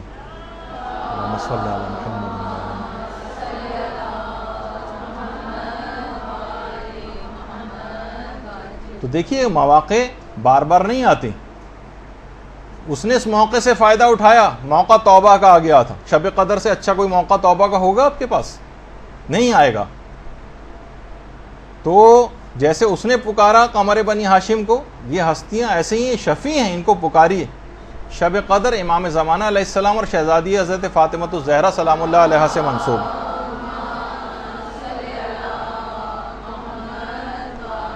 امام کا ایک حق ہے کہ آئندہ کے لیے بھی امام کی یاد کا ایک طریقہ یہ ہے کہ دن کی کم سے کم ایک نماز کے قنوت میں تو ضرور اللہم کن لولیک الحجت ابن الحسن والی دعا ضرور پڑھا کریں۔ اور یہ کتنا حسین منظر ہوتا ہے شب قدر میں کہ فرشتوں کے جھرمٹ میں جبریل امین زمین کی جانب رواں دواں ہوتے ہیں، ان کی خوشی کا کوئی ٹھکانہ نہیں ہوتا کہ کائنات کے امام وقت جو ہے ان کی خدمت میں حاضری نصیب ہو رہی۔ اللہم صلی علی محمد و علی محمد۔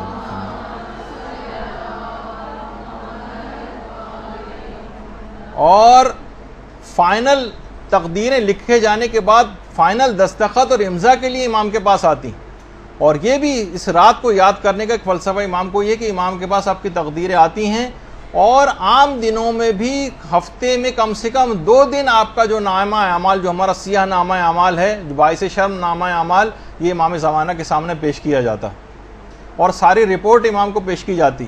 اب خود سوچیں کہ ہمارے دلوں کے چھپے ہوئے خیالات سے بھی جو چیزیں جو واقف ہوں، اور ایک ایک چیز اس کے اندر ایسے فرشتوں نے لکھ دی ہو جو ہر چیز سے جو بھی ہم کام کرتے ہیں، غیبتیں کرتے ہیں اور ہم گانے سن رہے ہیں اور لڑائی جھگڑے کر رہے ہیں ایک دوسرے کو برا بھلا، کینے، حسد، سب کچھ تفصیلات لکھی ہوئی ہیں امام زمانہ کے دل مقدس پر جو ہے وہ کیا گزرتی ہوگی۔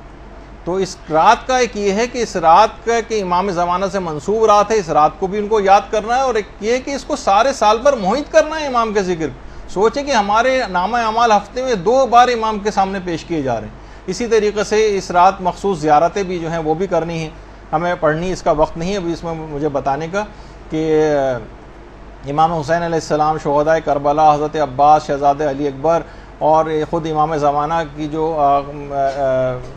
زیارت ہے، اور زیارت جامعہ کی خود امام نے کس طرح سے تاکید کی ہے، یعنی اس رات کو زیارت پڑھنے کا جو فلسفہ ہے۔ دیکھیں زیارت کیا ہے؟ سلام ہے، سلام۔ روزانہ ہمیں یہ پیغام ہے اس رات کو بھی ان کو سلام کرنے کا، کہ عام زندگی میں بھی بہت رائج ہے کہ امام زمانہ کو سلام کیا جائے، اور ہر نماز کے بعد ہم زیارت پڑھتے ہیں اور وہ بھی سلام ہے، تاکہ ہمیں ان کی قربانیاں یاد رہیں۔ یہ کیوں ہے پڑھنے کا؟ تاکہ ان کے اہداف یاد رہیں۔ مثلا قائد اعظم کا دن یہاں پہ منایا جاتا ہے، ان کی یاد منائی جاتی ہے، ان کے کارنامے بتائے جاتے ہیں، ان پہ کوئز پروگرام جو ہیں وہ کیے جاتے ہیں، ان کے ہدف کو ڈسکس کیا جاتا ہے۔ تو سلام دیکھیے ابتدا ہے۔ سلام جب آپ کرتے ہیں نا کسی کو سلام، یہ پہلے ابتدا ہوتی ہے جس سے بات شروع ہوتی ہے۔ ہمارے ہاں زیارت یا سلام پڑھ کر جو ہے وہ کام شروع ہونے کے بجائے کام کو ختم سمجھا جاتا ہے۔ اختتام پہ ہم نے پڑھ لی، سلام کیا، اس کے بعد چلتے بنے۔ تو بہرحال کام کا دیکھیے تقاضا یہ کہ روزانہ جو امام زمانہ علیہ السلام کو سلام کیا جائے، بار بار ان کو سلام کرنے کی تاکید ہے، تاکہ آپ بار بار امام کی طرف متوجہ ہوں۔ اب آپ کو کام کرنا ہے۔ دیکھیے جیسے کوئی سیکورٹی گارڈ آپ کسی جگہ پہ رکھتی ہیں، آتے جاتے سیکورٹی گارڈ آپ کو سلام کر رہا ہو، پھر اس خوش اخلاقی سے سلام کرنے کے بعد ڈیوٹی پر مستعد ہو جائے، آپ اس سے خوش ہوں گی۔ لیکن ایک سیکورٹی گارڈ ایسا ہے جو دن میں 20 دفعہ آپ کو سلام کر رہا ہے، لیکن اس کے بعد اپنے کوارٹر میں جا کر سو جاتا ہے اور اپنا فریضہ انجام نہیں دے رہا، اب آپ اس سے خوش نہیں ہوں گی، نہ آپ اس کے سلامی جھاڑنے سے جو ہے وہ کافی سمجھیں گی، بلکہ اس کو ڈانٹ پھٹکار کی جائے گی، اس کو نکال دیا جائے گا وہاں سے۔ کہا کہ تو یہ ہمارا جو زیارت پڑھنے کا اور سلام کرنے کا اس انداز سے ایک زبانی کلامی سا وہ بن کے رہ گیا، یعنی ہمیں واقف ہی نہیں کہ سلام کے کیا معنی ہیں، بس سلام کیے چلے جا رہے ہیں اور کام ان کے لیے کچھ بھی کوئی انجام نہیں دے رہا۔ ایسے ہی ہے جیسے وہی میں نے سیکورٹی گارڈ کی مثال دی کہ وہ جا کے پڑھ کر سو جاتا۔ تو یہ خاص کہ ان تمام شخصیات کا ایک مشن اور ہدف تھا، روزانہ ان کو سلام کرو، یاد کرو، ان کے مطابق عمل کرنے کی کوشش کرو۔ دیکھیے یہی وجہ ہے کہ جو اعمال جتنے بھی انجام دیے جاتے ہیں اس میں خود شیخ مفاتیح الجنان میں باقاعدہ شیخ صدوق نے اس رات کا جو سب سے بڑا عمل بتایا وہ علم دین کا حصول بتایا۔ ہم اس پر نہیں دیکھتے کوئی اس اصول کے اوپر کوئی کاربند ہو، یہ علم آپ کی شفاعت کروائے گا۔ دیکھیے کتنے خواتین ایسی ہیں جو اب ایک چیز ہونی شروع ہو گئی، جیسے کہ ہم فیس بک پہ مختلف حدیثیں لگاتے ہیں، آپ لوگ اس کو شیئر کرتی ہیں، تو یہ خود یہ شیئر کرنا ایک تبلیغ کے اندر حصہ بننا، زیادہ سے زیادہ ان چیزوں کو شیئر کر کے دوسروں تک پہنچائیں۔ اور یہ اتنا بڑا عمل ہے تبلیغ کا کہ آیت اللہ مرشی نجفی فرماتے تھے کہ جس زمانے میں میری عمر 30 سال تھی، 30 سال کی تھی مرشی نجفی کی عمر جو ان کی تصویر سامنے ہے، کہنے میں نے 30 سال کی عمر میں قیامت کا پورا منظر اپنی آنکھوں سے دیکھا تھا۔ میں نے دیکھا کہ قیامت آ گئی اور خوفناک سور پھونکا گیا ہے، اور اس کے بعد پھر حساب و کتاب کی جگہ پہ مجھے لے جایا گیا۔ یہ جگہ اس جگہ سے الگ تھی کہ جہاں پر عام لوگوں کا حساب کتاب ہو رہا تھا، اور مجھے یہ بات بتائی گئی کہ اہل علم افراد کی عزت و اکرام کی وجہ سے ان کا حساب کتاب الگ رکھا گیا، عام لوگوں کے سامنے نہیں۔ میں خیمے میں ایک میں داخل ہوا تو میں نے دیکھا کہ پیغمبر اسلام ایک منبر پہ تشریف فرما،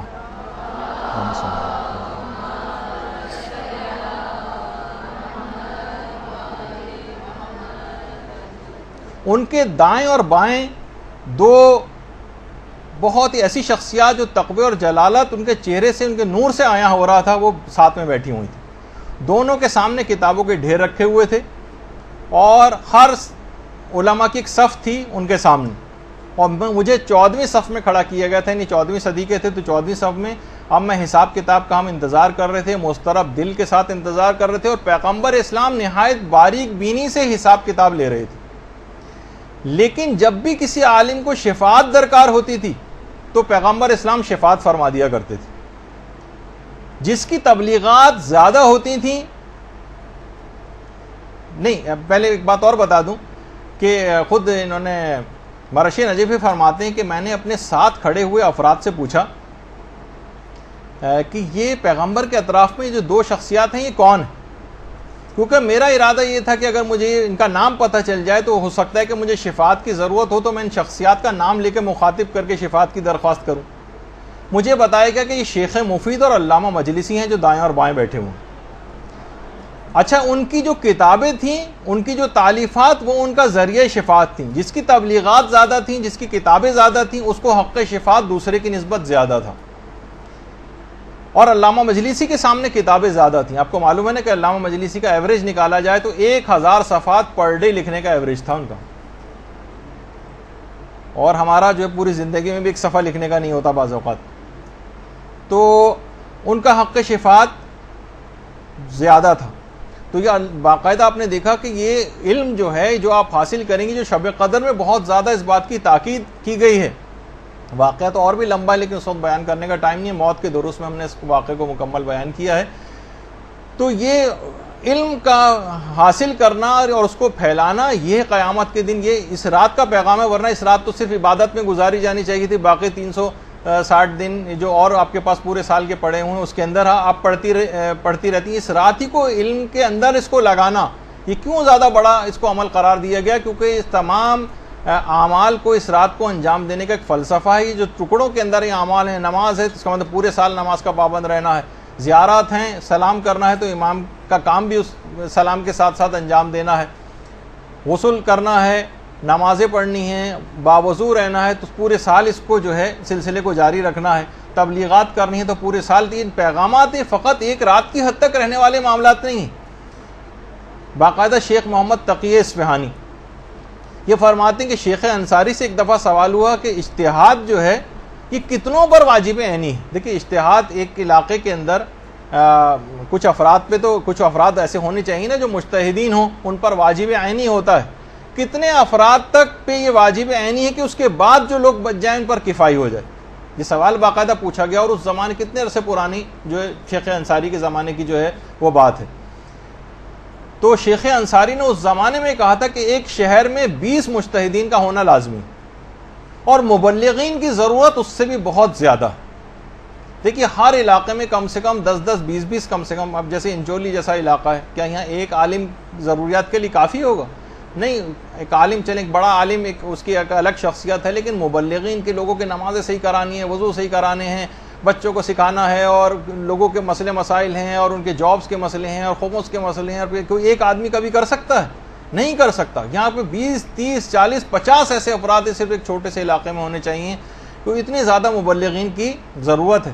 تو ایک بھی شخص اگر آپ کے ذریعے ہدایت پا گیا، کوئی اس قسم کی خواتین کو چاہیے کہ اپنی صلاحیت کو بڑھائیں، اس رات کا پیغام علم حاصل کرنے کا، خود بھی علم حاصل کریں، اور اس کے بعد لوگوں تک اس ہدایت کو جو ہے وہ پہنچائیں۔ کچھ اپنے گھر کو استعمال کریں، اپنے پیسے کو استعمال کریں، اپنے تعلقات کو استعمال کریں، اپنی PR کو استعمال کریں، اسلام کے لیے استعمال کریں، اور اپنے گھر والوں کو بھی اپنے ساتھ کوشش کر کے جو ہے وہ ملائیں۔ کیونکہ دیکھیے، گھر والوں کو اگر ساتھ نہیں ملائیں گے، بچوں کو ساتھ نہیں ملائیں گے، مرد حضرات گھر میں بھی کچھ ہاتھ بٹائیں، کچھ کام کریں، افطاری کے اندر ہاتھ بٹائیں، تاکہ ذرا گھلے ملیں ان کے ساتھ، تاکہ لوگ پھر آپ کے بھی کام کر سکیں۔ وہ اس لطیفے کی حد تک ہوتا ہے نا کہ وہ ایک صاحب سے کسی نے کہا کہ بھائی بڑے افسوس کی بات ہے، کل میں نے دیکھا کہ تم اپنی بیوی کے ساتھ کپڑے دھلوا رہے تھے۔ تو کہنے لگا تو اس میں کون سی شرمانے کی بات ہے، جب وہ میرے ساتھ کھانا پکوا سکتی ہے تو میں کیا اس کے ساتھ کپڑے نہیں دھلوا سکتا؟ تو بہرحال تو وہ اس طرح کی، ایک تو یہ کہ گھر میں اتنا زیادہ انوالو ہو جائے، یہ بھی اسلام کو مطلوب نہیں، لیکن کسی حد تک گھر میں، تاکہ لوگوں سے ذرا قریب ہوں، تاکہ آپ بھی دین کے کوئی کام گھر والوں سے لے سکیں۔ اور بہرحال اتنا وقت نہیں ہے کہ تبلیغ دین میں گھر والوں کو دیکھیے دست و بازو اپنا بنانا ہے، تاکہ دین کے کام آپ کے لیے بہت آسان ہو جائیں۔ اب تیز رفتاری سے آگے بڑھتے ہیں کیونکہ وقت ختم ہو گیا ہے۔ اس رات آپ کو خاص طور پر ایک عمل صدقہ دینا بھی ہے، لیکن میں یہ کہتا ہوں کہ آپ کو ایسے صدقات کی تلاش کرنی چاہیے جو ثواب جاریہ والے صدقات ہوں۔ مدارس اس کے اندر، اس میں اپنا حصہ کچھ ڈالیں، تبلیغات کے سلسلے میں، کتابوں کے سلسلے میں۔ کوئی اپنا فیس بک کا اکاؤنٹ بنا سکتا ہے، اگر وہ جائز والا، حرام والے طرف نہیں، مدرسے کے حوالے سے جو ہے کوئی خدمت جو ہے وہ انجام دے سکتا ہے. خالی ہم یہ نہیں کہ وہ مسجد میں ڈال سکتا ہے، امام بارگاہ میں، یتیم خانے میں، لائبریری میں، کوئی ویب سائٹ کوئی بنا سکتا ہے، کوئی ویڈیو چینل بنا سکتا ہے. کسی بھی طریقے سے کوشش کریں کہ یہ اگر چھوٹے بچوں کے حوالے سے کوئی چیز، کیونکہ آپ کھانے اور کپڑے کے اندر بس جو صدقات وغیرہ عام طور پہ لوگ دیتے، بس جو ہے بھیڑ چال لوگ چلتے راشن راشن راشن راشن، تو پتہ چلا ہر آدمی صرف راشنی کے چکر میں لگ گیا ہے. بڑے بڑے ادارے سے لے کر چھوٹے بس صرف اور صرف راشن آٹا اسی کے اندر سارے لگ گئے. اور بھی چیزوں کی ضروریات اس انداز سے ہوتی ہیں. کفاروں کے وغیرہ میں تو خیر وہی دینے پڑتے ہیں، لیکن عام طور پر جو اور صدقات ہیں لوگ صرف راشن ہی کوئی چیز سمجھتے ہیں، جو ایک دن کھائے گا اسی دن ختم ہو جائے گا. صدقات جاریہ کی طرف نہیں جاتے. یہ وہ چیزیں ہیں کہ جس سے لوگ منقلب ہوتے ہیں، نسلوں تک کی چیزیں جو ہیں وہ ہوتی ہیں.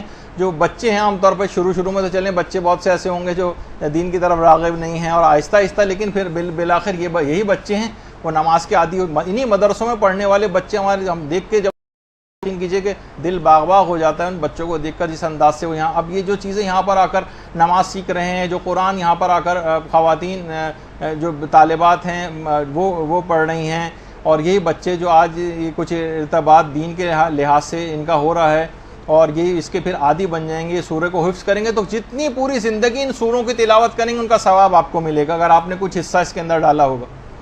کتنی نمازیں یہ لوگ اس کے بعد پڑھیں گے، اس سب کا ثواب بڑے ہونے تک، پھر آئندہ آنے والی نسلوں تک یہ اس نماز کو منتقل کرتے چلے جائیں گے.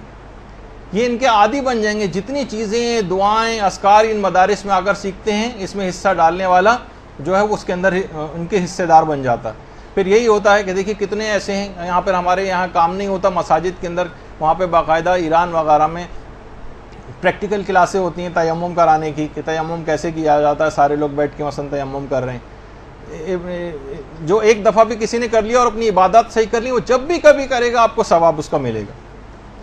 اسی طریقے سے نوجوان، یہ جو چھوٹے بچے ہیں ان کو آپ اس طرف لگائیے. پھر یہی بچے بڑے ہو کے سوچیے کہ اتنی عمر تک بزرگ ہو جاتے ہیں، کہیں نہ کہیں تو انہوں نے سیکھا ہوتا ہے، وہ تمام لوگ ان کے ثوابوں میں حصے دار بنتے ہیں.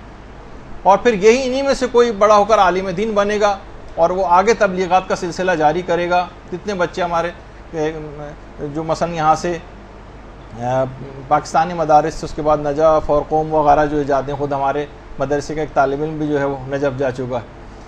اور جو اور افراد ہیں جو خدمات انجام دے رہے ہیں، کتنی خواتین ہیں جو طالبات جو یہاں سے مختلف ممالک گئی ہیں، مختلف شہروں میں گئی ہیں، مختلف گاؤں کے اندر گئی ہیں، مدارس کھول رہی ہیں اور اپنے جو ہے وہ کام جو ہے سارے انجام دے رہی ہیں.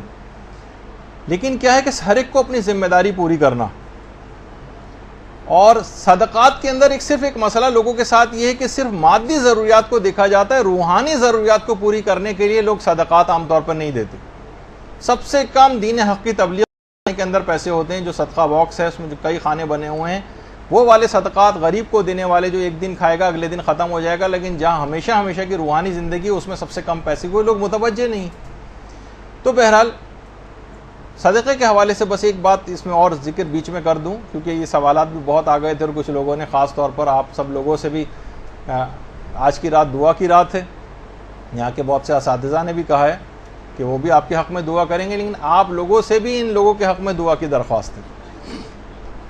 تو آیت اللہ بہجت ایک بات کہتے تھے شوہر و بیوی کے اختلافات کے حوالے سے، کہ اگر شوہر و بیوی میں اختلافات ہوں یا اور لوگوں میں بھی، لیکن الخصوص شوہر و بیوی میں، تو وہ کہتے تھے کہ صدقہ متعدد بافراد متعدد افراد تک متعدد بار صدقہ جو ہے وہ پہنچانا. یعنی بہت سارے افراد، مثلا آپ کہہ لیں گے میں 100 افراد تک اپنے صدقے کی رقم کو پہنچاؤں گی، چاہے ڈسٹریبیوٹ کر کے پہنچائیں اور اس کام کو بار بار کریں، تو ان کے آپس کے لڑائی جھگڑے بالکل ختم ہو جائیں گے. ایک برکت، ایک عجیب و غریب متعدد بار صدقہ دینا اور افراد متعدد، یعنی ہر دفعہ نئے افراد کو تلاش کر لیں. تو بہرحال اس کے اندر ایک بڑی اہم بات ہے یہ. تو بہرحال دیکھیے یہ رات آپ نے دیکھا کہ اعمال کے اعتبار سے بڑی پیکڈ رات ہے. آپ دیکھیں گے کہ ایک تو ویسی بھی گرمیوں کی جو اس طرح آج کل کی جو راتیں بہت چھوٹی ہو گئی ہیں، لیکن اعمال بہت زیادہ ہیں، مصروفیات اس رات کی بہت زیادہ ہیں. اس کا بھی ایک پیغام ہے کہ پوری زندگی بھی آپ کو سالانہ اسی طرح مصروفیت کے ساتھ گزارنی ہے، سوتے نہیں رہنا ہے. مصروف زندگی گزاری ہے دینی اعتبار سے، کیونکہ وقت ہمارا لکھا جا چکا ہے. جب تک بھی سارا سال اگر ہم سوتے رہے اور چند صرف رسومات کی حد تک ہم رہے اور صرف رمضان کی میں ہی صرف گہما گہمی نظر آئی، محرم میں صرف گہما گہمی نظر آئی، بس رمضان میں قرآن اٹھا لیا، اس کے بعد پھر ایک طویل نیند کا ہم جو ہے وہ شکار ہو گئے. تو یہ پھر سب سے بڑا مسئلہ آج کل، بس ایک شکایت کرتا ہوں، اس کے بعد اپنی گفتگو ختم کرتے ہیں، کہ کہیں بھی ہمیں لوگوں میں دین کے اعتبار سے کوئی شوق، کوئی ذوق، کوئی سرگرمی، کوئی حرارت یہ نظر نہیں آتی. نہ کوئی مکتب سے اپنے عشق نظر آتا ہے، نہ کوئی تگ و دو کے ساتھ محنت کرتا نظر آتا ہے. بہت سے افراد تو ایسے ہی دیندار افراد، ان کی شکل دیکھ کے جمائیاں آنی شروع ہو جاتی، اتنی سستی و کاہلی جو ہے برس رہی ہوتی.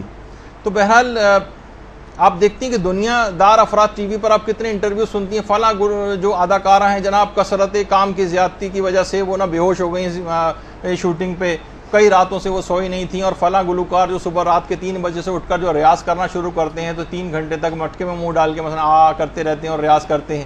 مثلا یا جو بہت سارے کھلاڑی ہیں اسکواش وغیرہ کے، وہ 3-3 4-4 گھنٹے تک جناب ایک دیوار پہ بال مارتے رہتے ہیں. اور والدین سے بھی جو لوگ اپنی بڑی محبت کرتے ہیں اور اولاد سے بڑی محبت کرتے ہیں، ان کو ٹیوشنوں پہ لے کے، یعنی کچھ کام کرتے نظر آ رہے ہیں، کچھ سرگرمی نظر آ رہی ہے، کوئی ڈیڈیکیشن نظر آ رہا ہوتا ہے، حرارت نظر آ رہی ہوتی ہے. اسکول چھوڑنے جا رہے ہیں، اسکول لے کر آ رہے ہیں، گاڑیوں میں باہر گرمیوں میں بیٹھ کے انتظار کر رہے ہیں. یہ سب بھی چیزیں اپنی جگہ ضروری ہیں، اور بلکہ اپنے عیش و آرام کو اولاد کی دنیا کے لیے قربان کرتے ہیں، بلکہ اپنی آخرت کو بھی بعض اوقات اولاد کے لیے قربان کر دیتے ہیں. ذرا سا ہم دیکھتے ہیں ٹی وی پہ اکثر عشق و محبت کے اندر مبتلا روزانہ مار پڑ رہی ہے، کمرے عدالت میں مار پڑ رہی ہے، باہر حتیٰ کہ قتل تک ہو جانا گوارا کرتے ہیں، لیکن اپنے اس برے مقصد یا جو بھی مقصد ان کا ہوتا ہے اس میں کوئی سرگرمی، کوئی لگاؤ، کوئی ڈیڈیکیشن، کوئی قربانی، کوئی محنت نظر آ رہی ہوتی. ایک بیچارہ دین ہی ہمارا ایک ایسا رہ گیا جس کے لیے کوئی محنت کرتا نظر نہیں آتا. فقط چند منٹ کے لیے اگر باتیں ہوتی ہیں، لیکن اس کے بعد ابھی کچھ ہی دن گزریں گے، اس کے بعد جو ہے وہ پھر عید آ جائے گی، عید کا چاند دیکھیں گے، لوگ فسق و فجور و مسرات سے ہی مبتلا ہو جائیں گے. اب ایسے افراد یا وہ خواتین جو پورے رمضان کا پیغام اسے ایک رات کے اندر بھول جائیں گی، اور وہی موسیقی چلنے لگے گی گھروں میں، وہی میک اپ کر کے نامحرموں کے سامنے عید کے روز وہ آئیں گی.